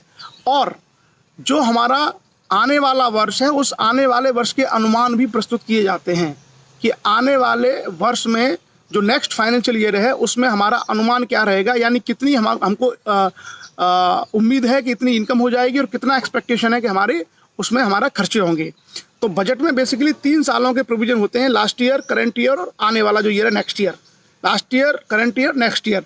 तो हमेशा याद रखना बजट केवल 1 साल का नहीं होता है, बजट में 3 सालों का चीज़ें होती हैं और ये डाटा हर साल आगे कैरी फॉरवर्ड करते रहते हैं। इसीलिए सरकारों को आसान हो जाता है पिछले वर्षों की चीज़ों के बारे में जानकारी देना और वर्तमान वर्ष के बारे में वो जो हमारा खर्चा है उसको फिगर आउट करना और नेक्स्ट ईयर के बारे में एस्टिमेट करना, अनुमान लगाना। ये सारी चीज़ें इसी प्रक्रिया के माध्यम से साल दर साल चलती रहती हैं। तो जैसा हमने कहा कि ये बजट होता है, लेकिन बजट के लिए हमेशा संविधान में जो शब्द प्रयोग हुआ है वो है वार्षिक वित्तीय विवरण, एनुअल फाइनेंशियल स्टेटमेंट। तो आपसे कभी अगर आप कोई कंपटीशन एग्ज़ाम देते हैं, कुछ बच्चे अगर आपके पढ़ते हैं, तो उनको आप हमेशा ये समझाइए कि अगर कभी किसी कंपटीशन एग्ज़ाम में ये कहा जाता है तो उसका आंसर वार्षिक वित्तीय विवरण होगा, उसका जो उत्तर होगा बजट नहीं होगा। कहीं भी संविधान में बजट शब्द का प्रयोग नहीं है। संविधान में जो शब्द प्रयोग किया गया है उसका नाम है वार्षिक वित्तीय विवरण, एनुअल फाइनेंशियल स्टेटमेंट। तो ये कभी कभार इस तरह की जो देखिए चीज़ें होती है, कभी कभार होता क्या है कि कुछ बहुत सारी चीज़ें हम लोगों को जनरल वे में हम जानते हैं, जैसे महंगाई बढ़ गई, महंगाई के बारे में हम लोग सुनते रहते हैं कि महंगाई बढ़ गई। तो महंगाई जो बढ़ गई है उसको इंग्लिश में कहते हैं इन्फ्लेशन, और अर्थशास्त्र की भाषा में उसका नाम होता है मुद्रास्फीति। तो हम सब लोग आम बोलचाल में बोलते हैं कि महंगाई बढ़ गई है, महंगाई बढ़ गई है, लेकिन उस मुद्रास्फीति का, उस महंगाई का कुछ ना कुछ टेक्निकल डेफिनेशन भी होता है। और जब जो बच्चे पढ़ लिख करके कोई कंपटीशन की तैयारी कर रहे होते हैं या उनको कोई एग्ज़ाम देना होता है, तो उस समय आपकी जो रनिंग लैंग्वेज है, बोलचाल की भाषा, वो काम नहीं आती। बोलचाल की भाषा में हो सकता है आपको ज्ञान हो, लेकिन वहाँ आपको वो तकनीकी परिभाषा आनी चाहिए, तकनीकी शब्दावली आनी चाहिए कि वास्तव में इसके लिए इसका मीनिंग क्या है, इसका अर्थ क्या है, इसकी परिभाषा क्या है। अगर वो हम जानते हैं तो हम उसका आंसर दे सकते हैं, अगर वो हम नहीं जानते तो बहुत मुश्किल होता है उसका उत्तर देना। उसी तरीके से जैसे मैंने कहा कि बजट, तो बजट सबने सुना है, गाँव में बिल्कुल कोई व्यक्ति बिल्कुल भी पढ़ा लिखा नहीं है वो भी जानता है बजट क्या है, बजट शब्द उसने सुना हुआ है। और घरों में अक्सर ये शब्द प्रयोग होता है कि साहब बजट खराब है। लेकिन जब आपसे कंपटीशन एग्जाम में पूछा जाएगा तब आप बजट नहीं लिखेंगे, तब आपको बताना पड़ेगा कि एनुअल फाइनेंशियल स्टेटमेंट, वार्षिक वित्तीय विवरण होता है और इसमें 3 वर्षों का जो पिछला वर्ष चला गया, जो अभी वर्ष चल रहा है और जो आने वाला वर्ष है, इसके आय और व्यय का ब्यौरा दिया जाता है विभागवार, मंत्रालयवार। क्लियर? तो इस तरीके से हम लोगों को पढ़ने के क्रम में, अपनी तैयारी करने के क्रम में हमेशा यह प्रयास करना चाहिए कि हमारी जानकारी न सिर्फ ऑथेंटिक हो बल्कि वैज्ञानिक और तकनीकी चीज़ों का इस्तेमाल उसमें ज़रूर हो, वैज्ञानिक और तकनीकी गतिविधियों पर आधारित हो, ताकि हम उसके बारे में पढ़े लिखे व्यक्ति के जो माध्यम से बात कर पाएँ। और एक जिसको बोलते हैं ना फॉर्मल वे में हमें ज़रूर आना चाहिए, इनफॉर्मल कैजुअल वे में नहीं, फॉर्मल वे में हमें उसके बारे में ज़रूर आना चाहिए कि भाई इसका ये औपचारिक इसका अर्थ यह है। और यही जो है चीज़ें साधारण और असाधारण व्यक्ति का अंतर पैदा करती हैं। एक सामान्य व्यक्ति है, उसको चीज़ें जनरल वे में सब पता है, जनरल वे में सरकार भी पता है, जनरल वे में पाकिस्तान के साथ समस्या ये भी पता है, जनरल वे में महंगाई भी पता है, बजट भी पता है, कोरोना वायरस भी पता है, देश में होने वाली तमाम घटनाओं के बारे में भी जनरल वे में पता होता है। लेकिन अगर उनसे कहा जाए कि आप इस पर एक पेज लिखिए, तो वो जब एक पेज आप लिखते हैं, उस पेज में आपकी भूमिका कैसी है, तथ्यों को आप कितना प्रयोग करते हैं, किस तरीके से आप उसमें तर्क देते हैं, किस तरीके से आप विधिवत तरीके से उसको लिखते हैं, ताकि आपके शब्दों के माध्यम से सारी वस्तुस्थिति स्पष्ट हो जाए और जो आप मैसेज कन्वे करना चाहते हैं वो मैसेज कन्वे हो जाए। ये जो कलाकारी है, ये जो गुण है, ये जो आर्ट है, ये व्यक्ति को जब आ जाती है तो व्यक्ति साधारण से असाधारण हो जाता है। और जैसे जैसे आप साधारण से असाधारण बनते जाओगे, वैसे वैसे आपका खुद का व्यक्तित्व अच्छा होता चला जाएगा। और ख़ास करके कॉम्पिटिटिव जो एग्ज़ाम्स हैं, उन कॉम्पिटिटिव एग्ज़ाम्स में आपको सफलता मिलना आरंभ हो जाएगी। जो बच्चे इस तरह के पैटर्न को फॉलो करते हैं और चीज़ों को बहुत अच्छे तरीके से समझते हैं, उनको बहुत सुविधा होती है आंसर लिखने में, चीज़ों को विधिवत तरीके से कन्वे करने में और सफलता प्राप्त करने में। तो हमेशा पढ़ाई के क्रम में इन बातों का विशेष ध्यान रखें। हम लोग कैजुअल वे में बात ना करें। कैजुअल वे का जो तरीका होता है, वो कैजुअल चीज़ें जो है इंटरटेनमेंट के लिए तो ठीक है, आपस में हास परिहास के लिए कि मेरे दोस्त ने बता दिया कि भाई ये होता है। लेकिन हम लोगों को खास करके विद्यार्थियों को और विद्यार्थियों के अलावा जो बुद्धिजीवी लोग हैं, उनको चीज़ों के बारे में सिस्टमैटिक वैज्ञानिक तरीके से मालूम होना चाहिए। भले ही आपको कम आता हो, लेकिन हमेशा हमारा प्रयास यही होना चाहिए कि हम चीज़ों को वैज्ञानिक ढंग से जानें, सिस्टमैटिक क्रमबद्ध तरीके से, चाहे भले ही कम आता हो।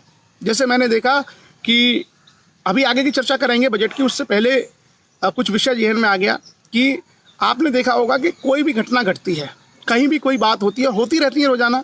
इतना बड़ा भारतवर्ष है, इतनी बड़ी दुनिया है, 6 अरब से ज़्यादा की आबादी विश्व में है, 130 करोड़ लोग भारत में रहते हैं। तो दुनिया में घटनाएं घटेंगी ही, चाहे प्राकृतिक हों, चाहे मानवकृत हों, चाहे किसी तरीके से घटनाएं घटती रहती हैं। आपने देखा होगा कि सोशल मीडिया ने हमको एक सुविधा दी है कि हम इसको सूचना तंत्र के रूप में इसका प्रयोग करें। इसके माध्यम से हम सूचनाओं का आदान प्रदान करें और एक दूसरे से हम लोग परिचित हों, एक दूसरे के विचारों को जानें, एक दूसरे को जानें। ये एक माध्यम है। और ये माध्यम क्या है? ये माध्यम बेसिकली आर्टिकल 19(1) है, संविधान का अनुच्छेद 19(1) है, जिसका प्रयोग हम लोग करते हैं, जिसमें विचार और अभिव्यक्ति की स्वतंत्रता है। लेकिन जब आपके पास बेहतर शिक्षा नहीं है, जब आपके पास मैच्योरिटी यानी परिपक्वता नहीं है, तब आपने देखा होगा कि सोशल मीडिया का उपयोग, जो संविधान के एक बहुत बड़े अधिकार, अभिव्यक्ति का अधिकार बहुत बड़ा अधिकार है, उस अधिकार का प्रयोग करने के बजाय दुरुपयोग में बदल जाती है। दुनिया भर में घटनाएं हो रही हैं और उस घटनाओं पर सनसनी बना करके आपने देखा होगा सोशल मीडिया पर लोग कुछ भी डालते रहते हैं, जबकि उनको नहीं पता।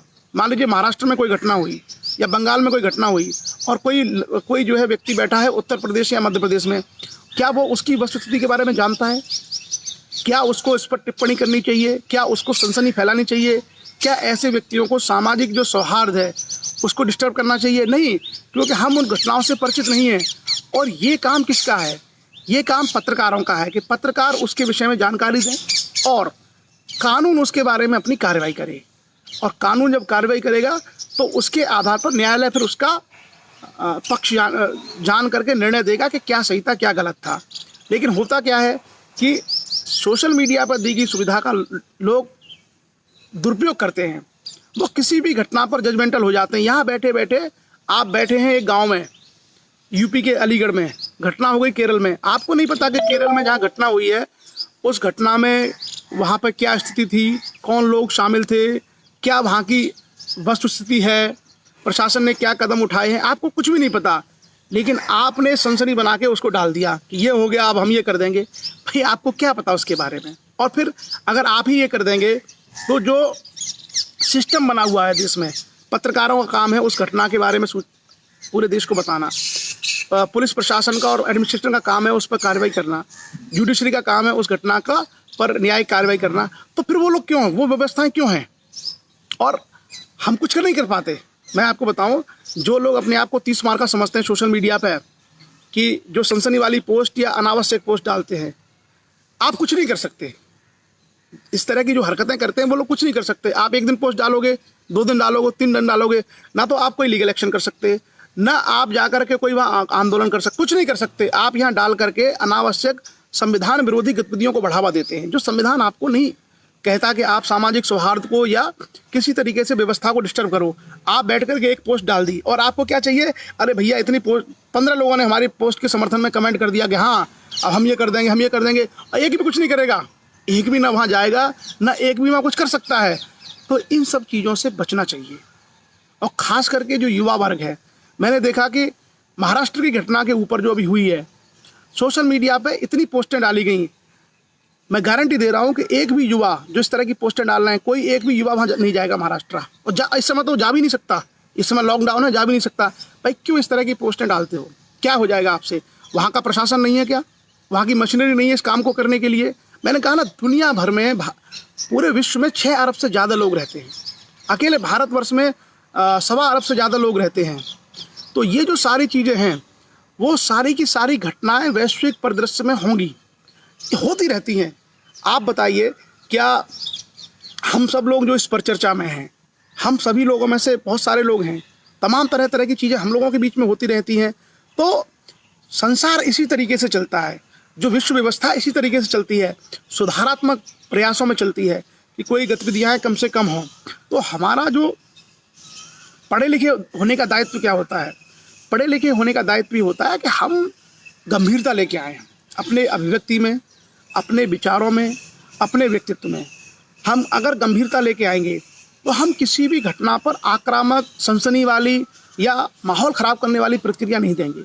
हम चीज़ों को जानेंगे, समझेंगे। और जैसा मैंने कहा कि विश्व में जब हम शांति का संदेश देंगे, मानवता का संदेश देंगे, प्रेम का संदेश देंगे, करुणा का संदेश देंगे, तब सुधार होगा।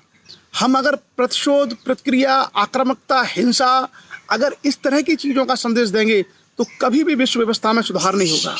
अगर आप ये चाहते हो कि आँख के बदले आँख, जो एक कानून था न्याय का, एक किसी फिलोसफर की मैं आपको बात बता रहा हूँ कि आँख के बदले आँख, एक सिद्धांत ये कहता है, न्याय के बेसिकली 3 सिद्धांत होते हैं।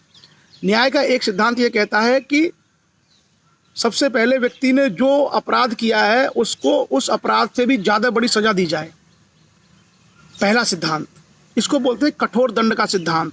और इस कठोर दंड के सिद्धांत का आधार ये होता है कि दूसरे जो लोग हैं वो अपराध ना करें, इसलिए उनके मन में एक भय पैदा किया जाए। जैसे मान लीजिए किसी व्यक्ति ने चोरी की तो उसको सीधे फांसी दे दी जाए, एक दंड का ये सिद्धांत था।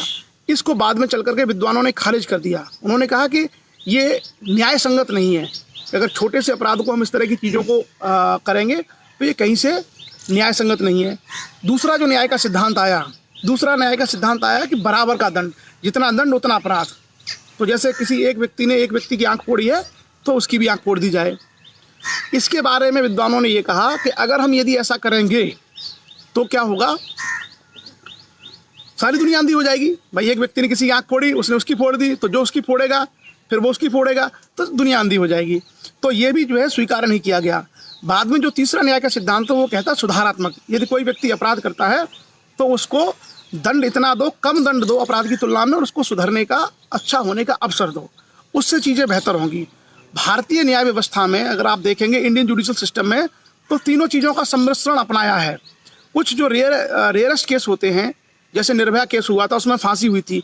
तो जो जघन्य अपराध हैं, जघन्य अपराधों की स्थिति में भारत में कठोर दंड का प्रावधान है, यानी मृत्यु दंड तक का भी प्रावधान है। बाकी बहुत सारे दंडों के प्रावधान में सुधारात्मक चीज़ें हैं। और यहाँ पर मैं आप सब लोगों को याद दिलाना चाहूँगा कि आप लोग अगर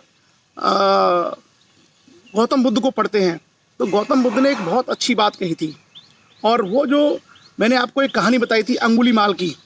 अंगुलीमाल एक डाकू था और अंगुलीमाल रोज़ लोगों को मारता था, और उसके बाद वो उंगली काट के गले में डाल के माला बना लेता था। गौतम बुद्ध पर भी उसने हमला किया और गौतम बुद्ध ने फिर उसको समझाया, तो उसका परिवर्तन हुआ और बाद में चल करके वो संत हो गया।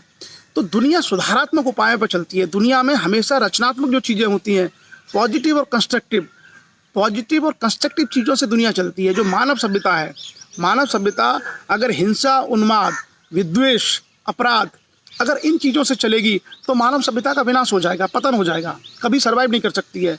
और जो लोग इस तरह की पोस्ट सोशल मीडिया पर डालते हैं, वो एक बार आकलन करके ये देखें कि जिस तरह की उन्मादी पोस्टें आप डाल करके एक माहौल को ख़राब करने का प्रयास करते हैं, यही माहौल यदि आपके गांव में हो जाए कि आपकी पोस्ट के विरोध में आपके गांव के 10 लड़के आ जाए, उनके विरोध में फिर और 10 लड़के उसी गांव के आ जाए, और वहां आपस में तनाव, लड़ाई झगड़े, डंडा मार, गाली गलौज, गोली अगर हो जाए, तो आप देखिए गांव का क्या होगा।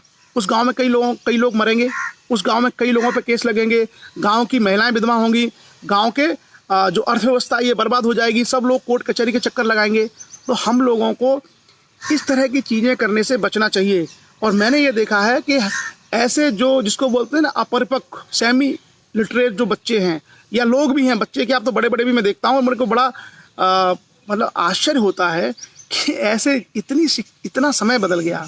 हम इस युग में आ गए, देश को आज़ाद हुए 72 साल हो गए, हमने इतनी भी शिक्षा ग्रहण नहीं कर पाई कि हमें क्या हर चीज़ पर प्रक्रिया देनी है। और कम से कम ऐसे मामले में जहाँ हम कुछ कर नहीं सकते, आप जो फालतू में सनसनी और उन्माद फैलाने वाली जो पोस्टें डाल देते हो कि हम करेंगे रक्षा और वहाँ तक होगा कुछ, जाएंगे वहाँ, आप जा सकते हो कि अपने घर से निकल के? एक भी आदमी बता दे, एक भी आदमी अपने घर से निकल के जाके दिखा दे, नहीं जा सकते। तो भाई ऐसी पोस्ट क्यों डालते हो? हमें हमेशा अपनी भाषा, अपने विचारों की अभिव्यक्ति में इतना संयम बरतना चाहिए कि कौन से कार्य ऐसे हैं जो हमारे लिए करने योग्य है, जो हम कर सकते हैं। जैसे मान लीजिए अगर हम ये कहते हैं कि हम जाएंगे गांव, एक गरीब गांव में, और वहाँ के बच्चों को बांटेंगे 10,000 पेंसिल, तो ये काम हम कर सकते हैं, ये पोस्ट हम डाल सकते हैं। लेकिन हम जाएंगे महाराष्ट्र, हम जाएंगे केरला, हम जाएंगे मध्य प्रदेश, वहाँ उनको सिखाएंगे सबक, क्या कर सकते हो आप? क्या है आप में साहस, या क्या है क्या आपको अनुमति है? क्या कानून और संविधान ने आपको ये इजाज़त दी है? नहीं दी है भाई। तो इस तरह की चीज़ें नहीं करनी चाहिए। और जो लोग इस सेशन में हैं, वो लोग खास करके ये जो सारी चीज़ें हैं, देखो हमारे पास ऊर्जा के 2 ही रूप हैं, या तो पॉजिटिव एनर्जी या तो नेगेटिव एनर्जी। अगर हम पॉजिटिव एनर्जी के माध्यम से, अगर हम सकारात्मक ऊर्जा के माध्यम से समाज के युवाओं को सही रास्ते पर, जिसमें वो 4-5 चीज़ों का ध्यान रखें, सबसे पहले अपनी पढ़ाई, दूसरा अपना स्वास्थ्य, तीसरा संस्कार जिसमें सबका सम्मान करना और परिवार की जिम्मेदारी उठाना, अगर ये 3-4 चीज़ें हम करें तो समाज बेहतर बनेगा। और अगर इस पॉजिटिव एनर्जी के बजाय अगर वो युवा उस ऊर्जा को नेगेटिव चीज़ों में इस्तेमाल करते हैं, गाली गलौज में, हिंसात्मक पोस्ट डालने में, झगड़ों में, तो क्या होगा? क्या आप शिक्षा ग्रहण कर पाएंगे? नहीं, क्योंकि आपकी शिक्षा आपकी उस सोच से बाधित होगी। दूसरा, आप क्या अपने पैरों पर खड़े हो पाएंगे? क्या आपको नौकरी मिल पाएगी? जब शिक्षा ही नहीं मिलेगी तो नौकरी नहीं मिल पाएगी। तो आपने शिक्षा खो दी, कैरियर खो दिया, और संस्कार, आपकी भाषा और ये आपकी चीज़ों से दिखाई दे रहे हैं। तो आपने शिक्षा खोई, कैरियर खोया और आपने संस्कार खो दिए, तो बचा क्या आपके व्यक्तित्व में? और इस तरह की जो चीज़ें होती हैं समाज में, इस तरह के जो युवा, इस तरह के जो लोग होते हैं, वो निश्चित रूप से दूसरे के लिए कितना नुकसान करेंगे ये तो नहीं कहा जा सकता, लेकिन वो सबसे बड़ा नुकसान अपना करते हैं। तो आप सभी लोग जो अभी 200 के आसपास लोग इस परिचर्चा में हैं, ये हमारी आप सब लोगों की जिम्मेदारी भी बनती है कि ऐसी पोस्ट कोई डालता है तो उसको कहिए कि भाई तुमने ऐसी पोस्ट ये डाली है, उसका क्या आधार है, आप क्या चाहते हो, क्या आप कर सकते हो, आप हमें बताइए। आपने ये डाला कि कूच करेंगे, वहाँ जाके देंगे जवाब, क्या आप कूच करने के लिए तैयार हो? क्या आप जाओगे? बताइए कब चल रहे हैं, मैं अपने गांव से 10 लोग लेके चल रहा हूँ आपके साथ, गाड़ी लेके आ जाओ। आएगा नहीं वो, तो उसको फिर समझाइए कि इस तरह की मूर्खतापूर्ण चीज़ें नहीं करनी चाहिए।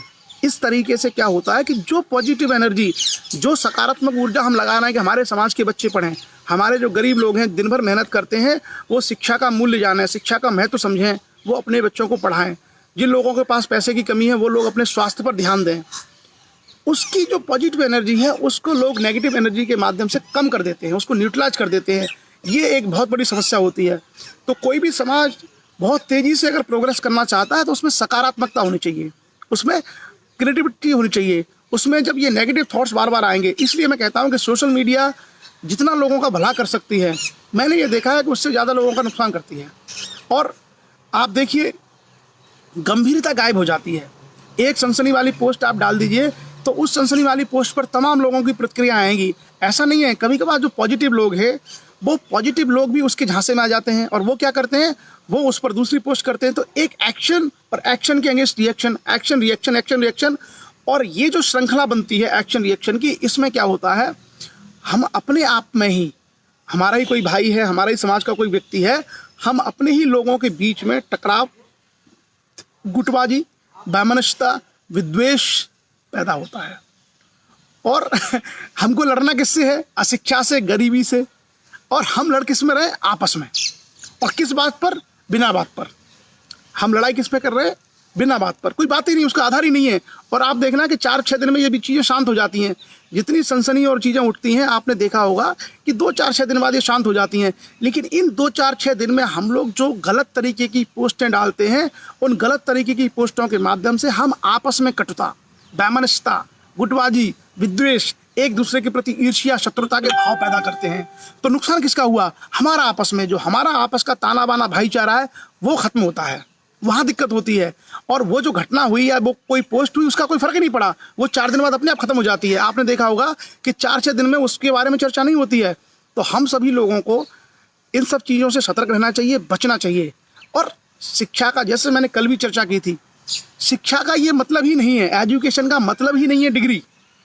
डिग्री तो उसका एक क्राइटेरिया है, एक किसी क्वालिफिकेशन का। जैसे आपको आईएएस की तैयारी करनी है तो आपको यूपीएससी का एग्जाम पास करना है, या आपको बीए करनी है तो बीए की डिग्री लेनी है, वो एक क्राइटेरिया है। लेकिन वो एजुकेशन है ही नहीं, वो शिक्षा नहीं है। शिक्षा हम उसको बोलते हैं जो किसी भी व्यक्ति के व्यक्तित्व में आमूल चूल परिवर्तन लेके आए। कैसे परिवर्तन? सकारात्मक परिवर्तन। कैसे परिवर्तन? जिससे वो अच्छा मानव बने। ऐसे परिवर्तन जिसके माध्यम से वो मानव कल्याण, विश्व कल्याण की अवधारणा अपने मन में लेके आए, वो है एजुकेशन, वो शिक्षा नहीं है। और ऐसे लोग आपने अक्सर देखा होगा अनावश्यक तर्कों से, मतलब वो तर्क नहीं होते, जो आप अगर सनसनी वाली चीज़ों को तर्क के माध्यम से पेश करते हो तो वो बेसिकली कुतर्क होते हैं। वो कुतर्क होते हैं और उनका कोई बेस नहीं होता है। वो एक झगड़ालू प्रवृत्ति होती है जिसमें उनको झगड़ा करना है। आप उनको अगर कहेंगे कि भाई ये गलत है, आप इसको मत लिखिए, तो वो झगड़ा करेंगे, वो तमाम तर्क देंगे। अरे ये नहीं बचेगा तो कौन बचेगा, ये नहीं होगा तो वो नहीं होगा, और हमें इसकी रक्षा करनी है। ये सब चीज़ें हम सब लोगों को बहुत गंभीरता करना चाहिए, चिंतन भी करना चाहिए, और सदैव प्रयास करने चाहिए कि हम इन सब चीज़ों को, हमारी जो समाज में बहुत सारे लोगों, बच्चों का, बहुत सारे गरीब लोगों के जीवन में जो अच्छाइयाँ आ सकती हैं, उस अच्छाइयों पर ये चीज़ें ब्रेक लगाती है, ग्रहण लगाती हैं। तो हमेशा हम लोग सतत प्रयत्नशील रहें कि इस तरह की जो शक्तियाँ हैं, इस तरह के जो विचार हैं, इस तरह के विचार और शक्तियाँ कभी भी सोसाइटी में हावी नहीं होने पाएँ। और उनसे बड़े प्यार से बात करिए और उनसे कहिए कि भाई चलिए, आपने ये लिखा है, आपने ये कहा है कि वहाँ कूच करेंगे, आप हमारे गाँव में ट्रैक्टर या बस लेके आ जाइए, हम इतने लोग तैयार बैठे हैं। आप देखना 1 घंटे बाद वो कहेगा कि सर मैं नहीं आ रहा। तो ऐसे क्यों लिखते हो, ऐसा क्यों करते हो?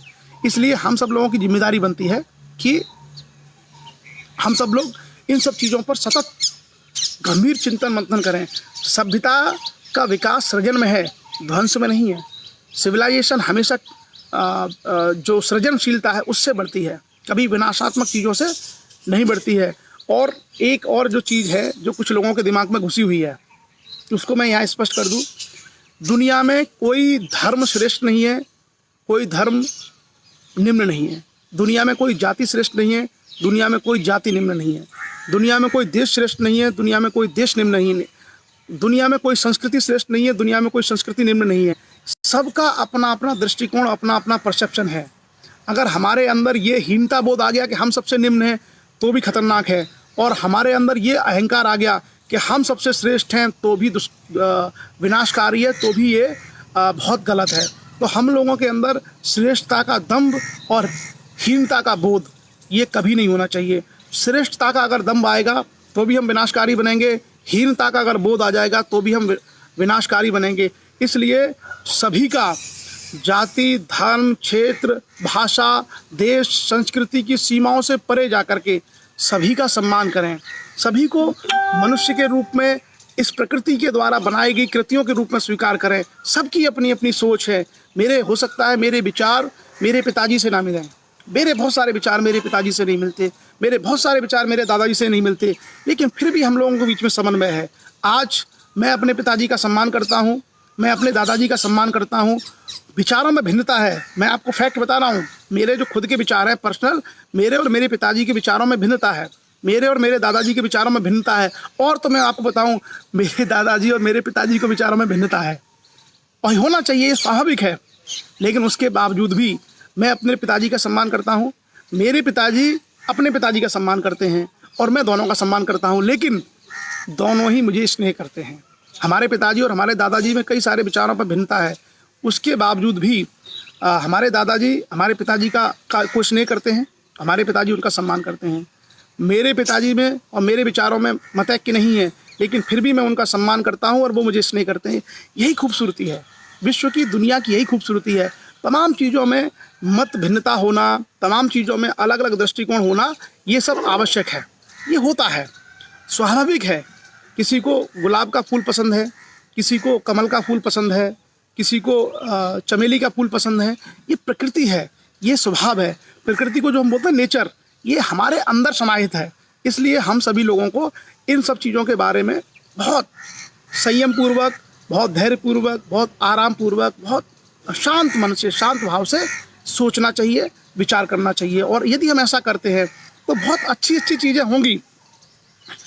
आपने शायद कबीर का एक दोहा सुना होगा, बुरा जो देखन मैं चला मुझसे बुरा न कोई। कबीर जी क्या कहते हैं कि जब हम ये सोचते हैं कि फला आदमी बुरा है, फला धर्म बुरा है, फला संस्कृति बुरी है, फला देश बुरा है, तो कबीर जी ने वही तो इंगित किया है कि बुरा जो देखें मैं चला मुझसे बुरा ना कोई। अगर हम अपने अंतर मन में झांक लें तो हम पाएंगे कि हमसे ज़्यादा बुरा कोई नहीं है। हम अगर अपनी गलतियों के ऊपर मूल्यांकन करें तो हमें लगेगा कि हम भी अच्छे नहीं हैं, हमारे अंदर बहुत सारी चीज़ें हैं। तो इसी दृष्टिकोण के माध्यम से, इसी सोच के माध्यम से हम लोगों को चलना चाहिए।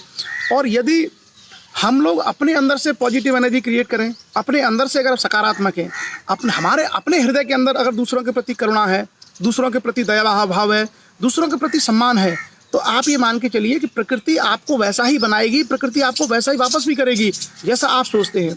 अगर आप सोचते हैं कि मैं दुनिया में अच्छा करूँगा, दुनिया के लोगों का भला करूँगा, सबसे प्रेम करूँगा, सबके साथ करुणा है, गरीब और असहाय लोगों की सहायता करूँगा, तो प्रकृति आपको वैसा ही लौटा के देगी, प्रकृति आपको उसी के सक्षम बनाएगी। और आप अगर ये सोचें कि मैं जो है किसी का नुकसान करूँगा, हिंसा करूँगा, तो कोई आपके साथ भी वही करेगा। इसलिए हम लोगों को इन सब चीज़ों के बारे में बहुत अच्छे तरीके से शांत भाव से विचार करते रहना चाहिए। खैर, न्याय की बात चल रही थी और न्याय के ऊपर ये विषय आ गया। आगे हम लोग आते हैं बजट के बारे में। थोड़ा सा लंबी चर्चा हो गई और मुझे उम्मीद है कि जो हमारी युवा पीढ़ी है वो इन चीज़ों को समझने का प्रयास करेगी। और अध्ययन करिए, पढ़िए, किताबों को पढ़िए। किताबें आपको बहुत सारी चीज़ें सिखाती हैं, समझाती हैं। मेरे पास जो काम है, सरकार के इतने सारे काम होते हैं, तमाम आपको पता है भारत सरकार में कितने काम होते हैं। उन सब कामों को करने के बाद भी मैं 2-4 घंटे डेली पढ़ता हूँ, कुछ ना कुछ, कहीं किताब से, कहीं इंटरनेट से, कुछ ना कुछ पढ़ता रहता हूँ। तो जब हम स्वाध्याय में अगर जाएंगे, किताबें पढ़ेंगे, अध्ययन करेंगे, तो निश्चित रूप से हमारी बहुत सारी जो कमजोरियां हैं, बहुत सारी अज्ञानताएं बाहर होंगी। हमें दुनिया के बारे में निरंतर रोजाना नई नई जानकारियां मिलेगी, नए नए हम सोचेंगे। तो ये जो एवोल्यूशन है, ये जो मनुष्य का उद्विकास है, ये निरंतर होते रहना चाहिए। तो हम लोगों को जो इस सब फालतू चीज़ों के लिए समय भी नहीं मिलेगा। जो कुछ लोग समाज के जो सोशल मीडिया का दुरुपयोग करके जो सनसनी और उन्माद वाली चीज़ें करते हैं, यदि आप शारीरिक श्रम करते हैं और मानसिक श्रम करते हैं, अध्ययन करते हैं, तो आपको ये खुरापाती या तो विचार नहीं आएंगे या फिर आपको समय नहीं मिलेगा। तो हम सभी लोग इन चीज़ों का ध्यान रखें। आगे हम बढ़ते हैं और अब हम चर्चा करेंगे राज्य सरकारों के बजट के बारे में कि राज्य विधानमंडल किस तरीके से बजट की प्रक्रिया अपनाता है और बजट को की प्रोसेस क्या है संविधान में।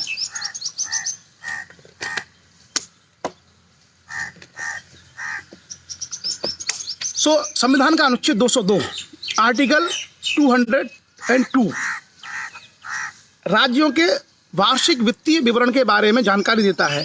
राज्यपाल प्रत्येक वित्तीय वर्ष के संबंध में राज्य के विधानमंडल के सदन या सदनों के समक्ष उस राज्य की उस वर्ष के लिए प्राकलित प्राप्तियों और व्यय का विवरण रखवाएगा, जिसे इस वार्षिक वित्तीय विवरण कहा गया है। तो ये है संविधान का अनुच्छेद 202, यानी प्रत्येक राज्यपाल अपने राज्य के विधानमंडलों के समक्ष उस राज्य की वार्षिक वित्तीय विवरण रखवाएगा, जिसमें आय और व्यय का प्राकल्पित ब्यौरा होगा। क्लियर, सिंपल है। उसकी व्याख्या हम लोग ऑलरेडी पहले से ही कर चुके हैं। आगे हम आते हैं वार्षिक वित्तीय विवरण में दिए हुए व्यय के प्राकलनों के संबंध में क्या क्या होगा, क्या क्या चीज़ें होंगी, मैं उसकी व्याख्या भी आपसे करूँगा आगे। इस संविधान में राज्य की संचित निधि पर भारित व्यय के रूप में वर्णित व्यय की पूर्ति के लिए अपेक्षित राशियाँ, यानी भारत की संचित निधि से अगर कुछ खर्च करना है तो उसके लिए जो अनुमान है वो इसमें रहेंगे। राज्य की संचित निधि और राज्य की संचित निधि से किए जाने वाले अन्य जो व्यय हैं उन सबके संबंध का जो ब्यौरा है वो सारा का सारा हमें इसमें देखने को मिलेगा। क्लियर। उसके बाद आगे हम चर्चा करेंगे कि विधानमंडल में प्राकलनों के संबंध में क्या क्या प्रक्रियाएं हैं। जो हमारे विधानमंडल होते हैं, विधानमंडल को हम बोलते हैं लेजिस्लेचर। तो हमारी जो विधानसभाएं और विधान परिषद होती हैं, उन विधानसभा या विधान परिषदों में जो हमारे अनुमान होते हैं खर्चों के, उसके संबंध में क्या क्या प्रक्रिया है। सिंपल है, जो अनुमान है यानी जिसको बोलते हैं प्राकलन, में जितने भी प्राकलन यानी जितने भी अनुमान हैं खर्चों के राज्य की संचित निधि पर भारित हों, विधानसभा में मतदान के लिए नहीं रखे जाएंगे। मतलब मान लीजिए किसी राज्य को संचित निधि से ये खर्चे करने हैं कि भाई ये अनुमान है हमारे, इन अनुमानों का हमको बजट में लेना है, तो वो राज्य की विधानसभा में मतदान के लिए नहीं रखे जाएंगे। बहुत साधारण सा प्रावधान है और इस प्रावधानों के माध्यम से हमें राज्य की बजटरी प्रक्रिया के बारे में जानकारी मिलती है। उसके बाद हम आते हैं संविधान का अनुच्छेद 204 आर्टिकल 204। आर्टिकल 204 हमको बताता है विनियोग विधेयक। आप सभी लोगों को याद आ गया होगा, विनियोग विधेयक को हम लोग बोलते हैं एप्रोप्रिएशन बिल। विनियोग विधेयक यानी एप्रोप्रिएशन बिल। जिन लोगों ने संविधान के बारे में जब हमने शुरुआती चर्चा की थी, तो शुरुआती चर्चा में हम लोगों ने संसद के बारे में चर्चा की थी और संसद कैसे बजट बनाती है वो भी हमने चर्चा देखी थी। तो हमने यह भी देखा था कि अगर संचित निधि से कोई भी खर्चा अगर करना हो, मान लीजिए, तो उस खर्चे को करने के लिए हमें बिना संसद की अनुमति के नहीं कर सकते। संसद से अगर भारत की संचित निधि से कोई धनराशि खर्च करनी है तो संसद ही उसकी स्वीकृति देगा, बिना उसकी स्वीकृति के हम नहीं कर सकते थे। उसी प्रकार से राज्य की संचित निधि होती है, तो राज्य की संचित निधि से अगर कोई भी खर्चा करना है तो उस संचित निधि से खर्चा करने के लिए राज्य के विधानमंडल की अनुमति आवश्यक है और राज्य के विधानमंडल की अनुमति के लिए कोई ना कोई हमको बिल लेके आना पड़ता है और बिल रखा जाएगा राज्य के विधानमंडलों में और फिर राज्य का विधानमंडल उस बिल की स्वीकृति दे देगा, तब जाकर के ही हम राज्य की संचित निधि से कोई भी खर्चे कर सकते हैं। तो ऐसा बिल जो राज्य की संचित निधि से खर्चा करने की परमिशन विधानमंडल को देता है, ऐसे बिल को या कहा जाता है विनियोग विधेयक, एप्रोप्रिएशन बिल। सेम है बिल्कुल, जो केंद्र में है वही राज्य में है। इसलिए जिन लोगों ने संविधान पर पुरानी चर्चाओं को बहुत गौर से सुना है, उनके लिए विनियोग विधेयक एप्रोप्रिएशन बिल के बारे में कोई बहुत समस्या नहीं होगी। वो बहुत सारी चीज़ों के बारे में बड़े आराम से उसको जान सकते हैं, समझ सकते हैं। क्लियर।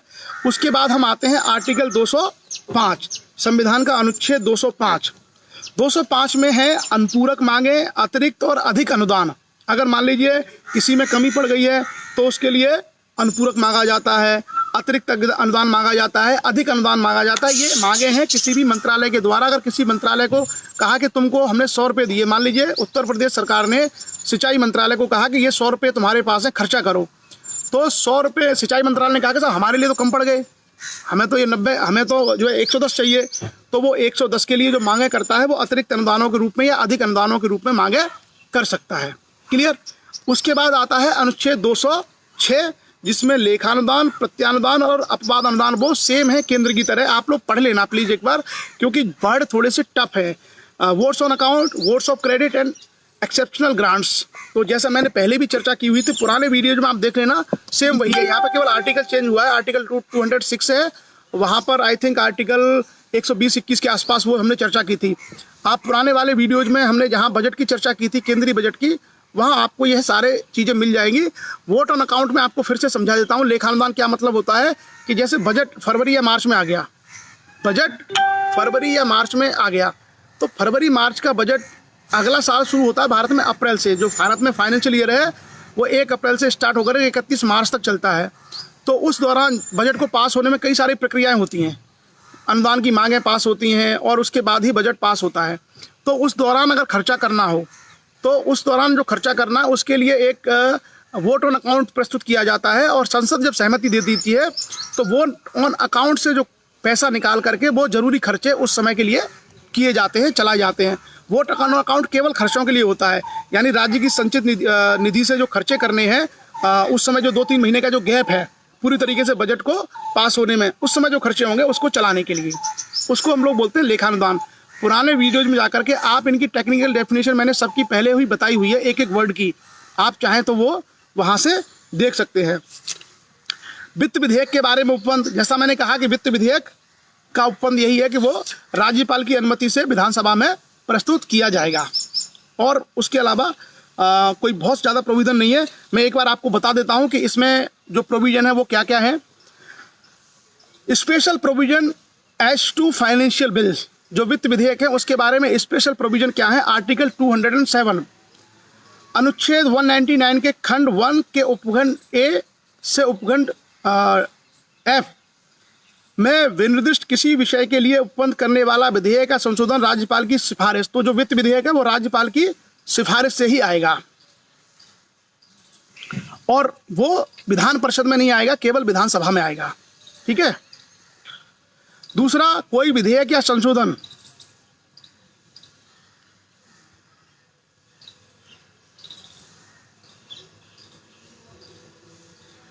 कोई भी विधेयक अधिनियमित और प्रवृत्त किए जाने पर राज्य की संचित निधि से व्यय करना पड़ेगा। वह विधेयक राज्य के विधानमंडल के किसी सदन द्वारा तब तक पारित नहीं किया जाएगा जब तक कि ऐसा विचार करने के लिए राज्यपाल ने सिफारिश नहीं की हो। तो वित्त विधेयक के संबंध में एक सिंपल सा ये प्रोविजन है कि वो राज्यपाल की सिफारिश के आधार पर ही आएगा, पूर्व अनुमति से ही आएगा। बाकी प्रोविजन वही है, और जो ये सारे विधेयक, चाहे वित्त विधेयक है चाहे धन विधेयक है, केवल आर्टिकल चेंज हुए, अनुच्छेद, बाकी सारी की सारी प्रक्रियाएं वही हैं। तो आप सभी लोग यदि सभी लोग चाहें तो पुराने वाले जो बजट है उसके अगर सेशन को देख लेंगे तो, क्योंकि फिर इसमें समझ आएगा, हम दोबारा से प्रत्यानुदान, अपवाद अनुदान, अगर इनकी चर्चा करेंगे तो वो शब्दावली है, केवल उसकी व्याख्या ही है और कुछ भी नहीं है। तो वो हम अगर चाहें तो पुराने वाले उससे देख सकते हैं। और वैसे मैं आपसे सब लोगों से ये कहूँगा कि आप लोग खुद अगर उसको पढ़ लें तो आपको ज़्यादा क्लियर होगा, क्योंकि थोड़ी सी शब्दावली कठिन है, आप पढ़ेंगे तो ज़्यादा आसानी से समझ में आ जाएगा। क्लियर। और अब उसके बाद हम 206, 207 और उसके बाद नियम बनाने की प्रक्रिया है। कुछ अनुच्छेद हम लोग और करते हैं। एक बार मुझे समय बता दीजिए आप, ये टाइम क्या हुआ है, और समय यदि हमारे पास है तो हम आगे बढ़ेंगे, क्योंकि अभी हम लोगों ने कहाँ से शुरुआत की थी। नहीं, आज के लिए मुझे लगा पर्याप्त है। आज हम लोगों ने संविधान के आर्टिकल 194 से शुरुआत की थी, 206 तक आ गए हम लोग। तो 13 आर्टिकल हमने किए हैं। तो मुझे लगता है कि 13 आर्टिकल बहुत है आज के एक दिन के लिए हम लोग, क्योंकि आगे अगर आर्टिकल करेंगे तो हम काफ़ी, फिर 4-5 आर्टिकल हैं एक साथ, तो फिर वो बहुत ज़्यादा मिक्सअप हो सकता है। और जो चीज़ें हमने अब तक डिस्कस की हैं वो शायद 849 हो रहा है। हाँ ठीक है, फिर आज इतना ही रखेंगे, और कविता जो है अंत में हम लोग कविता की तरफ जाएंगे। सो आज हम लोग इतना ही करेंगे। और 13 आर्टिकल में से अधिकांश जो आर्टिकल है, मैं आपको एक बार रिवाइज कर दूं कि क्या क्या हमने जो चीज़ें सीखी है अभी, तो आपको एक बार सारी चीज़ें याद आ जाएगी कि जो चर्चा हमने की है अभी पिछले 1.5 घंटे में, उसमें हमने सबसे पहले शुरुआत की थी संविधान के अनुच्छेद 194 से। तो 194 में हमने कहा था कि जो विधानमंडल के जो सदन हैं, उन सदनों में जो सदस्य होते हैं, विधानसभा के सदस्य और विधान परिषद के सदस्य, उनकी क्या विशेषाधिकार है। तो पहला तो है कि वो अपने दोनों सदनों में जाकर के बोल सकते हैं, वाक और अभिव्यक्ति की उनको अधिकार है। दूसरा अधिकार ये है कि उन्होंने संसद में, सदन में क्या बोला, विधानसभा में क्या बोला, विधान परिषद में क्या बोला उसको किसी न्यायालय में प्रश्नगत नहीं किया जा सकता। दूसरा, उनके जो वेतन भत्ते हैं वो वेतन और भत्ते जो विधानसभा या विधानमंडल तय करेगा उन नियमों के तहत होंगे। उसके बाद हमने आगे देखा था कि विधेयक किस तरीके से स्थापित किए जाते हैं और धन विधेयक और वित्त विधेयकों को छोड़ करके विधेयक किसी भी, अगर 2 सदन हैं विधानसभा और विधान परिषद तो दोनों में प्रस्तुत किए जा सकते हैं, और अगर 1 सदन है तो विधानमंडल में जाएगा। उसके बाद हमने कार्रवाई देखी थी कि विधानसभा के बाद विधान परिषद में 3 महीने के लिए राज्यपाल के द्वारा राष्ट्रपति के लिए उसको संरक्षित कर लेना, अनुमति देना, ये सारी चर्चा हम लोग ऑलरेडी कर चुके थे। उसके बाद हमने धन विधेयक देखा था कि धन विधेयक केवल विधानसभा में जाएगा, और उसके बाद हमने यह भी चर्चा की थी कि धन विधेयक केवल 14 दिन के लिए विधान परिषद उसको रोक सकती है। उसके अलावा हम लोगों ने चर्चा की थी कि वार्षिक वित्तीय विवरण, राज्य का जो बजट है और बजट के संबंध में जो लेखानुदान है, प्रत्यानुदान है, विनियोग विधेयक है, इसकी हम लोगों ने चर्चा की थी, और जो मांगे हैं उसके बारे में हम लोगों ने चर्चा की थी। और उसके बाद वित्त विधेयक के बारे में ये उपमत थे कि वो राज्यपाल की बिना अनुमति के प्रस्तुत नहीं किया जाएगा। ये सारी चर्चा हम लोगों ने कंप्लीट की आज के बारे में 13 आर्टिकल्स के माध्यम से। अब अगर कोई सवाल है, देखिए बीच में क्या है, परिचर्चा में जो एक रिदम बना होता है उस समय मैं आपके कमेंट नहीं पढ़ पाता हूं, क्योंकि उस समय हम लोग फोकस किए होते हैं कि एक एक आर्टिकल आपकी समझ में आए, इसलिए मैं कमेंट नहीं पढ़ता हूं। अब जो अगर कोई सवाल आपके हैं तो उसका जवाब हम लोग दे देंगे। मनीष राजपूत ने सवाल कहा है कि सर विधान परिषद और विधानसभा में क्या अंतर होता है।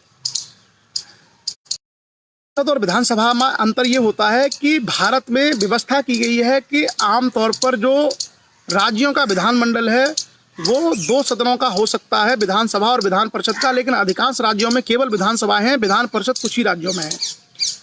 जो विधानसभा होती हैं वो प्रत्यक्ष जनता के द्वारा जो चुन करके जाते हैं, MLA, member of legislative assembly, जिनको हम लोग विधायक बोलते हैं, उनसे मिलके बनी होती हैं, और प्रत्येक राज्य में मैक्सिमम 500 और मिनिमम 60 लोग हो सकते हैं विधानसभा में। और जो विधान परिषद हैं वो अप्रत्यक्ष रूप से चुने जाते हैं, जिसकी चर्चा हम लोग पुराने वीडियोज में कर चुके हैं। उसमें मैक्सिमम उस राज्य की कुल विधानसभा के सदस्यों की संख्या का 1/3 या मिनिमम 40 मेंबर्स होंगे। आमतौर पर राज्यों में 1 सदनी व्यवस्था है, केवल कुछ ही राज्य ऐसे हैं जहाँ पर 2 सदनी व्यवस्था की गई है। तो ये विधानसभा और विधान परिषद को उच्च सदन कहा जाता है, विधानसभा को निम्न सदन कहा जाता है। ऐसे ही है जैसे कि केंद्र में लोकसभा और राज्यसभा। तो मुझे लगता है मनीष राजपूत को उसका आंसर मिल गया होगा। आगे अगर कोई किसी का सवाल है तो उस पर भी हम लोग चर्चा कर लेंगे।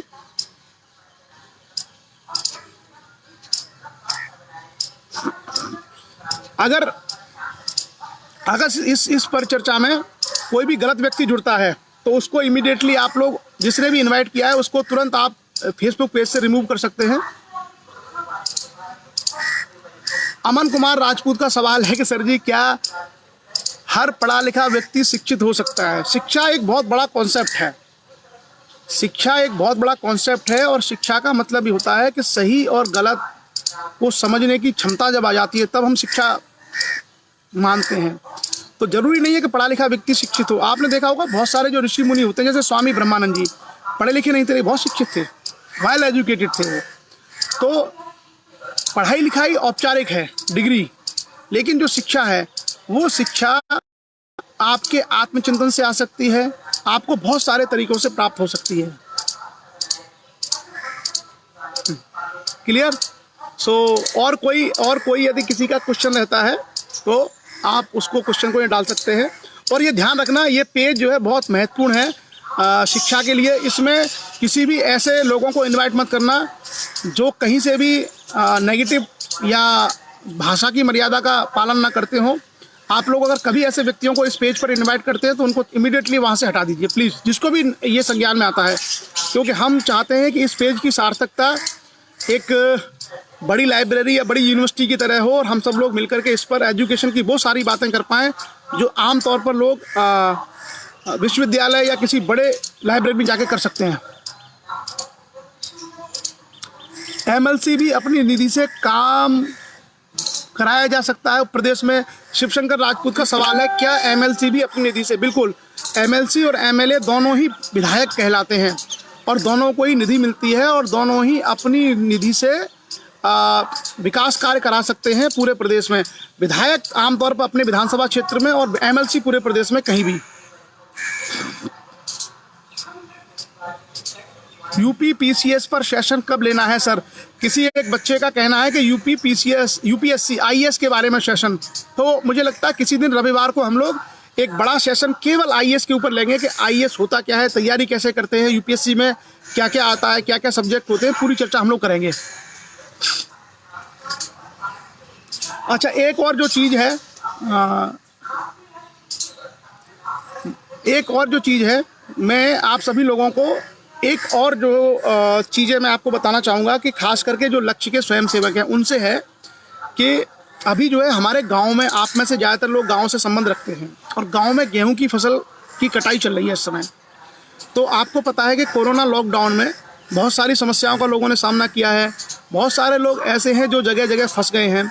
बहुत सारे मजदूर अपने घर तक आ गए थे और उनको गाँव में मजदूरी मिल गई है, तो उससे वो अपना पेट भर लेंगे। लेकिन बहुत सारे मजदूर लोग ऐसे हैं जो दिल्ली में, मुंबई में, सूरत में, पंजाब में फंसे हुए हैं, ग्रामीण क्षेत्रों के, और जिनके गांव में खेत नहीं है, जिनके पास, किसी के पास 1 बीघा है, किसी के पास और कम है। तो मेरा आप सभी लोगों से जो इस परिचर्चा में है उन सभी लोगों से निवेदन है, और ख़ास करके लक्ष्य के सभी स्वयंसेवकों से, कि आप सभी लोग लक्ष्य के माध्यम से ऐसे परिवारों में, जो परिवारों के मुखिया, उस परिवार का पुरुष सदस्य मजदूरी करने पंजाब या दिल्ली या गुजरात या मुंबई गया है, तो वो अगर वहाँ फंस गया है और उसकी फैमिली में उसकी पत्नी, उसके बच्चे हैं और उनके पास खेत नहीं है, उन लोगों के पास खाद्यान्न की समस्या हो सकती है। तो लक्ष्य की जो सभी स्वयंसेवक हैं अपनी अपनी जिला इकाइयों के माध्यम से गेहूं कलेक्शन कार्य करें और सबसे दान के रूप में थोड़ा थोड़ा गेहूं लेकर के उन परिवारों को जरूर पहुंचाते हैं जिन परिवारों के पुरुष सदस्य जो मजदूर हैं, भूमिहीन हैं और जो बाहर फंसे हुए हैं, उनके परिवार में केवल महिलाएं और बच्चे हैं। तो लक्ष्य के लोग इस काम को जरूर करें। और ऐसे में क्योंकि गेहूं की कटाई हो रही है तो पर्याप्त मात्रा में गेहूं आपको अन्न के रूप में मिल जाएगा। तो आप सभी लोग अन्नदान का संकल्प जरूर लें। सभी लक्ष्य के स्वयंसेवक जगह जगह जा कर के ऐसे लोगों को ढूंढें। आप लोग, क्योंकि मूवमेंट तो है नहीं लॉकडाउन की वजह से, लेकिन आपको गांव में पता चल जाएगा कि भाई इस गांव में ये लोग हैं, तो गांव में फ़ोन करके उन लोगों के माध्यम से कुछ अनाज ऐसे लोगों को, क्योंकि इस समय आसानी से अनाज उपलब्ध भी है और अनाज इस समय आपको आराम से आप परचेज कर सकते हैं, उसको खरीद सकते हैं। तो जो लक्ष्य के जितने भी स्वयंसेवक हैं इस बात का विशेष ध्यान रखें। और आप में से जो लोग लक्ष्य में नहीं भी हैं वो लोग भी यदि चाहें तो आप सब लोग भी समर्थ जो लोग हैं, सामर्थ्यवान लोग, ऐसे परिवारों को गांव में ऐसे लोगों को ढूंढें जिनके पास अगर भोजन की, कम से कम भोजन की समस्या का उनको सामना ना करना पड़े। तो हम सब लोग मिलकर के कम से कम अपनी क्षमताओं के अनुसार गांव में किसी भी किसान से लेकर के वो थोड़ा थोड़ा अगर अनाज उनको दे दें, हो सकता है 1-2 महीने 3 महीने तक भी उनके परिवार के जो पुरुष सदस्य हैं वो बाहर फंसे रहे। तो इसका हम लोग जरूर प्रयास करें। और ये इस समय बहुत सस्ता उपलब्ध है, बहुत आसानी से उपलब्ध है। अगर गेहूं का सीजन नहीं होता तो आपको गेहूं परचेज करने में ढूंढना पड़ता है किस किसान के पास गेहूं है, लेकिन इस समय हर किसान की थ्रेशिंग हो रही है, कटाई हो रही है। तो आप अगर चाहें तो कहीं भी जो है 10 किलो, 15 किलो, 20 किलो गेहूँ अगर एक एक परिवार को हम लोग दे दें लक्ष्य के, तो इससे एक मानवता का भला होगा।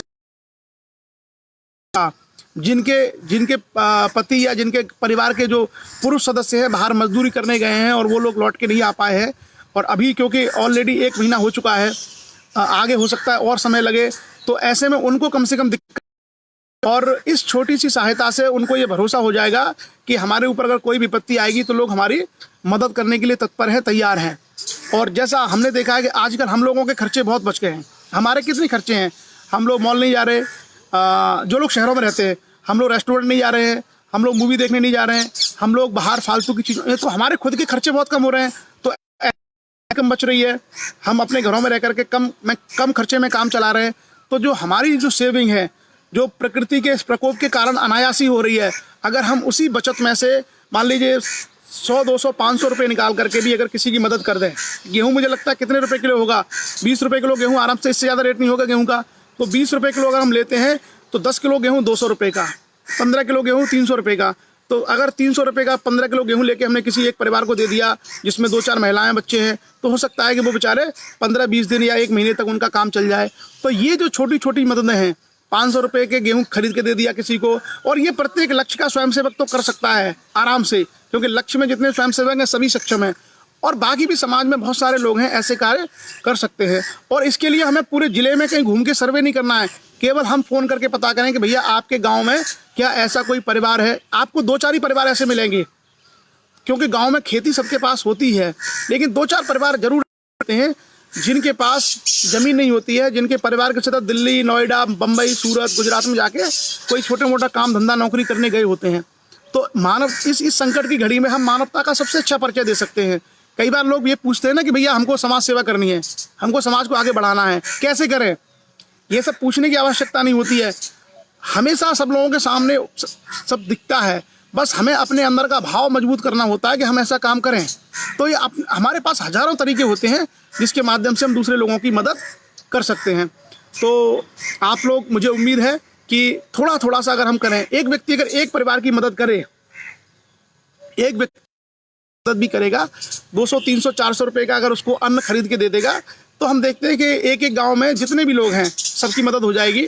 और इस तरीके से हम व्यापक स्तर पर 2-2, 3-3 महीने जो आने वाले हैं, उस आने वाले संकटों में ऐसे परिवारों को राहत दे पाएंगे।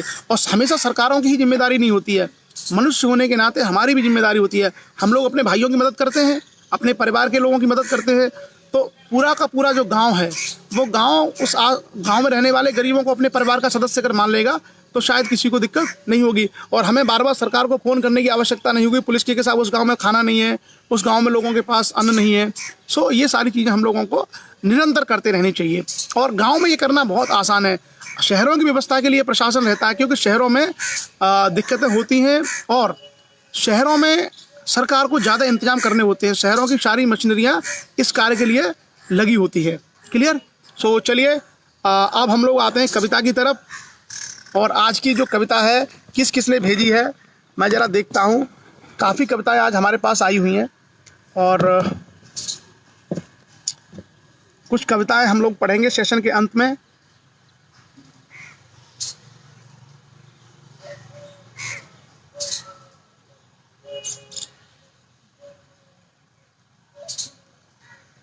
इंदर सिंह जी की कविता आई है हमारे साथ। इंदर सिंह जी हैं भिंड ग्वालियर से।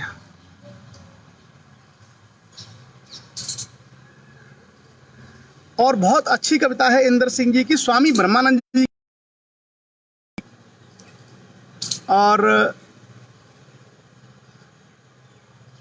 उस कविता में आप स्वामी ब्रह्मानंद जी और शिक्षा के ऊपर है। इंदर सिंह लोधी जी ने हमारे, शायद इंदर सिंह जी इस परिचर्चा में हैं, और बहुत ही सुंदर कविता है। उस कविता को हम आपके बीच में रखते हैं, और जिनके सवाल छूट गए अब उनको हम लोग बाद में कमेंट के माध्यम से आंसर दे देंगे। कविता को शुरू किया जाए, आप सब लोगों की अनुमति हो तो, क्योंकि काफ़ी हमारा सेशन भी 9 बजे से ऊपर निकल गया है। तो हम लोग कविता आरंभ करते हैं। कविता का विचार है, माँ मुझको शिक्षा दे दे, माँ मुझको शिक्षा दे दे। ये इंदर सिंह जी ने हमारे बीच में कविता भेजी है, और कविता क्या है? माँ मुझको शिक्षा दे दे, ब्रह्मानंद बन जाऊं। माँ मुझको शिक्षा दे दे, मैं ब्रह्मानंद बन जाऊं। ब्रह्मानंद बन करके अध्यात्म की शिक्षा का पाठ पढ़ाऊं। माँ मुझको शिक्षा दे दे, मैं ब्रह्मानंद बन जाऊं।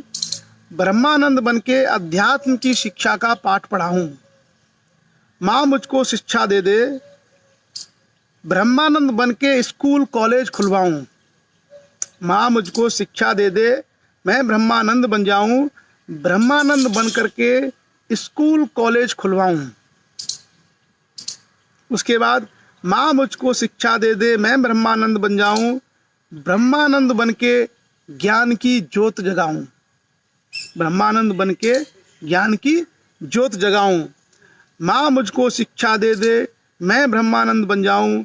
ब्रह्मानंद बन के दारू, मृतक भोज, दहेज सब व्यसनों को दूर कराऊं।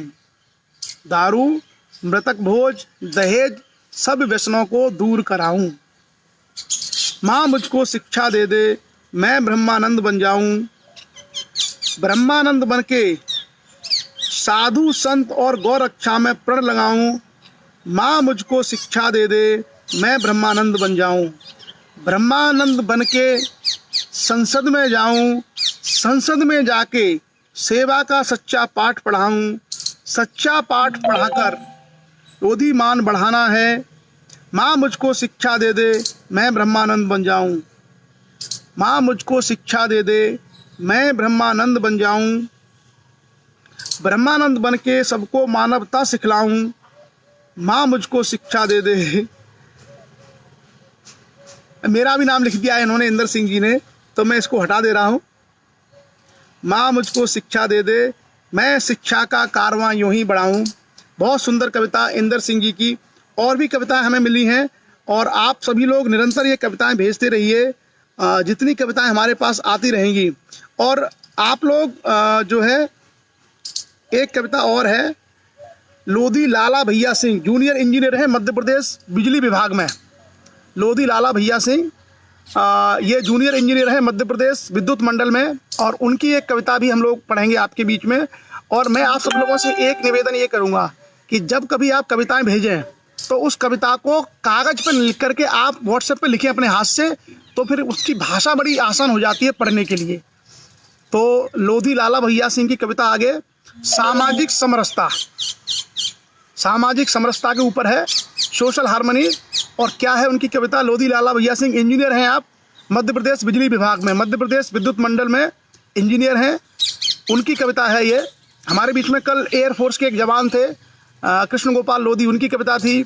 आज देखिए इंदर सिंह जी की कविता आई है। और अभी एक इंजीनियर है हमारे, वो है हमारे लोधी लाला भैया सिंह जूनियर इंजीनियर मध्य प्रदेश विद्युत मंडल। तो उनकी कविता है, कविता क्या है? सामाजिक समरसता, जिसकी चर्चा हम लोगों ने अपने सेशन के बीच में की थी। हिंदुस्तान में हिंदुस्तानी होने का अभिमान होना चाहिए। हिंदुस्तान में हिंदुस्तानी होने का अभिमान होना चाहिए। खुशी बांटो हरदम, खुशी बांटो हरदम, और हर पर्व का सम्मान होना चाहिए। बहुत सुंदर लाइन है। हिंदुस्तान में हिंदुस्तानी होने का अभिमान होना चाहिए। खुशी बांटो हरदम, और हर पर्व का सम्मान होना चाहिए। शिक्षा, स्वास्थ्य और अधिकारों को जानो। शिक्षा, स्वास्थ्य और अधिकारों को जानो।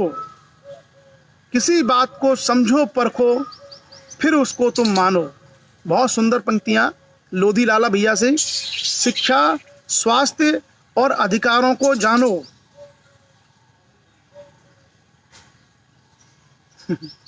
बिल्कुल, शिक्षा, स्वास्थ्य और अधिकारों को जानो। किसी बात को समझो परखो, फिर उसको मानो तुम, फिर उसको तुम मानो। अंधकार सम भरे हैं, अंधकार सम भरे हैं पाखंड और आडंबर। अंधकार सम भरे हैं पाखंड और आडंबर। समता पूरक जीवन रक्षक अधिकारों का सागर। समता पूरक जीवन रक्षक अधिकारों का सागर। घर घर में संविधान होना चाहिए। खुशी बांटो हरदम, और हर पर्व का सम्मान होना चाहिए। हिंदुस्तान में हिंदुस्तानी होने का अभिमान होना चाहिए। बीत गया कल अब, बीत गया कल अब नया सवेरा होगा। बीत गया कल अब नया सवेरा होगा। घर घर अब शिक्षा का उजियारा होगा। बीत गया कल अब नया सवेरा होगा। घर घर अब शिक्षा का उजियारा होगा। ना होगा कोई अशिक्षित मेरे घर और समाज में। ना होगा कोई अशिक्षित मेरे घर और समाज में। विवेकानंद के धर्म और बुद्ध की करुणा का अब गुणगान होना चाहिए। खुशी बांटो हरदम, हर पर्व का सम्मान होना चाहिए। हिंदुस्तान में हिंदुस्तानी होने का अभिमान होना चाहिए। बहुत बहुत धन्यवाद लोधी लाला भैया ने भेजी, और इंदर सिंह जी दोनों ही हमारे जो युवा रचनाकार हैं, उन दोनों का बहुत बहुत धन्यवाद। बहुत सुंदर पंक्तियों के माध्यम से आपने सामाजिक और शिक्षा की जो अभिव्यक्ति है और स्वामी ब्रह्मानंद का जो योगदान है उसके विषय में आप लोगों ने अपनी कलम के माध्यम से, अपने शब्दों के माध्यम से अभिव्यक्ति दी। तो पुनः मैं इस लाइव सेशन के माध्यम से सभी श्रोताओं की ओर से आप दोनों बंधुओं का बहुत बहुत आभार प्रकट। आज का जो हमारा सेशन है अब इसको हम लोग विराम देते हैं और ये लोग जो कुछ आज हमने चर्चा की है लॉकडाउन का फ़ायदा उठाते हुए इनको आप पढ़ें, समझें और शाम को हम लोग इतिहास के सेशन में चर्चा करेंगे। गुप्त काल के बाद भारत का इतिहास क्या रहा उसकी हम लोग चर्चा करेंगे। तब तक के लिए इस सेशन को विराम देते हैं। आप सभी का दिन शुभ हो। जय हिंद।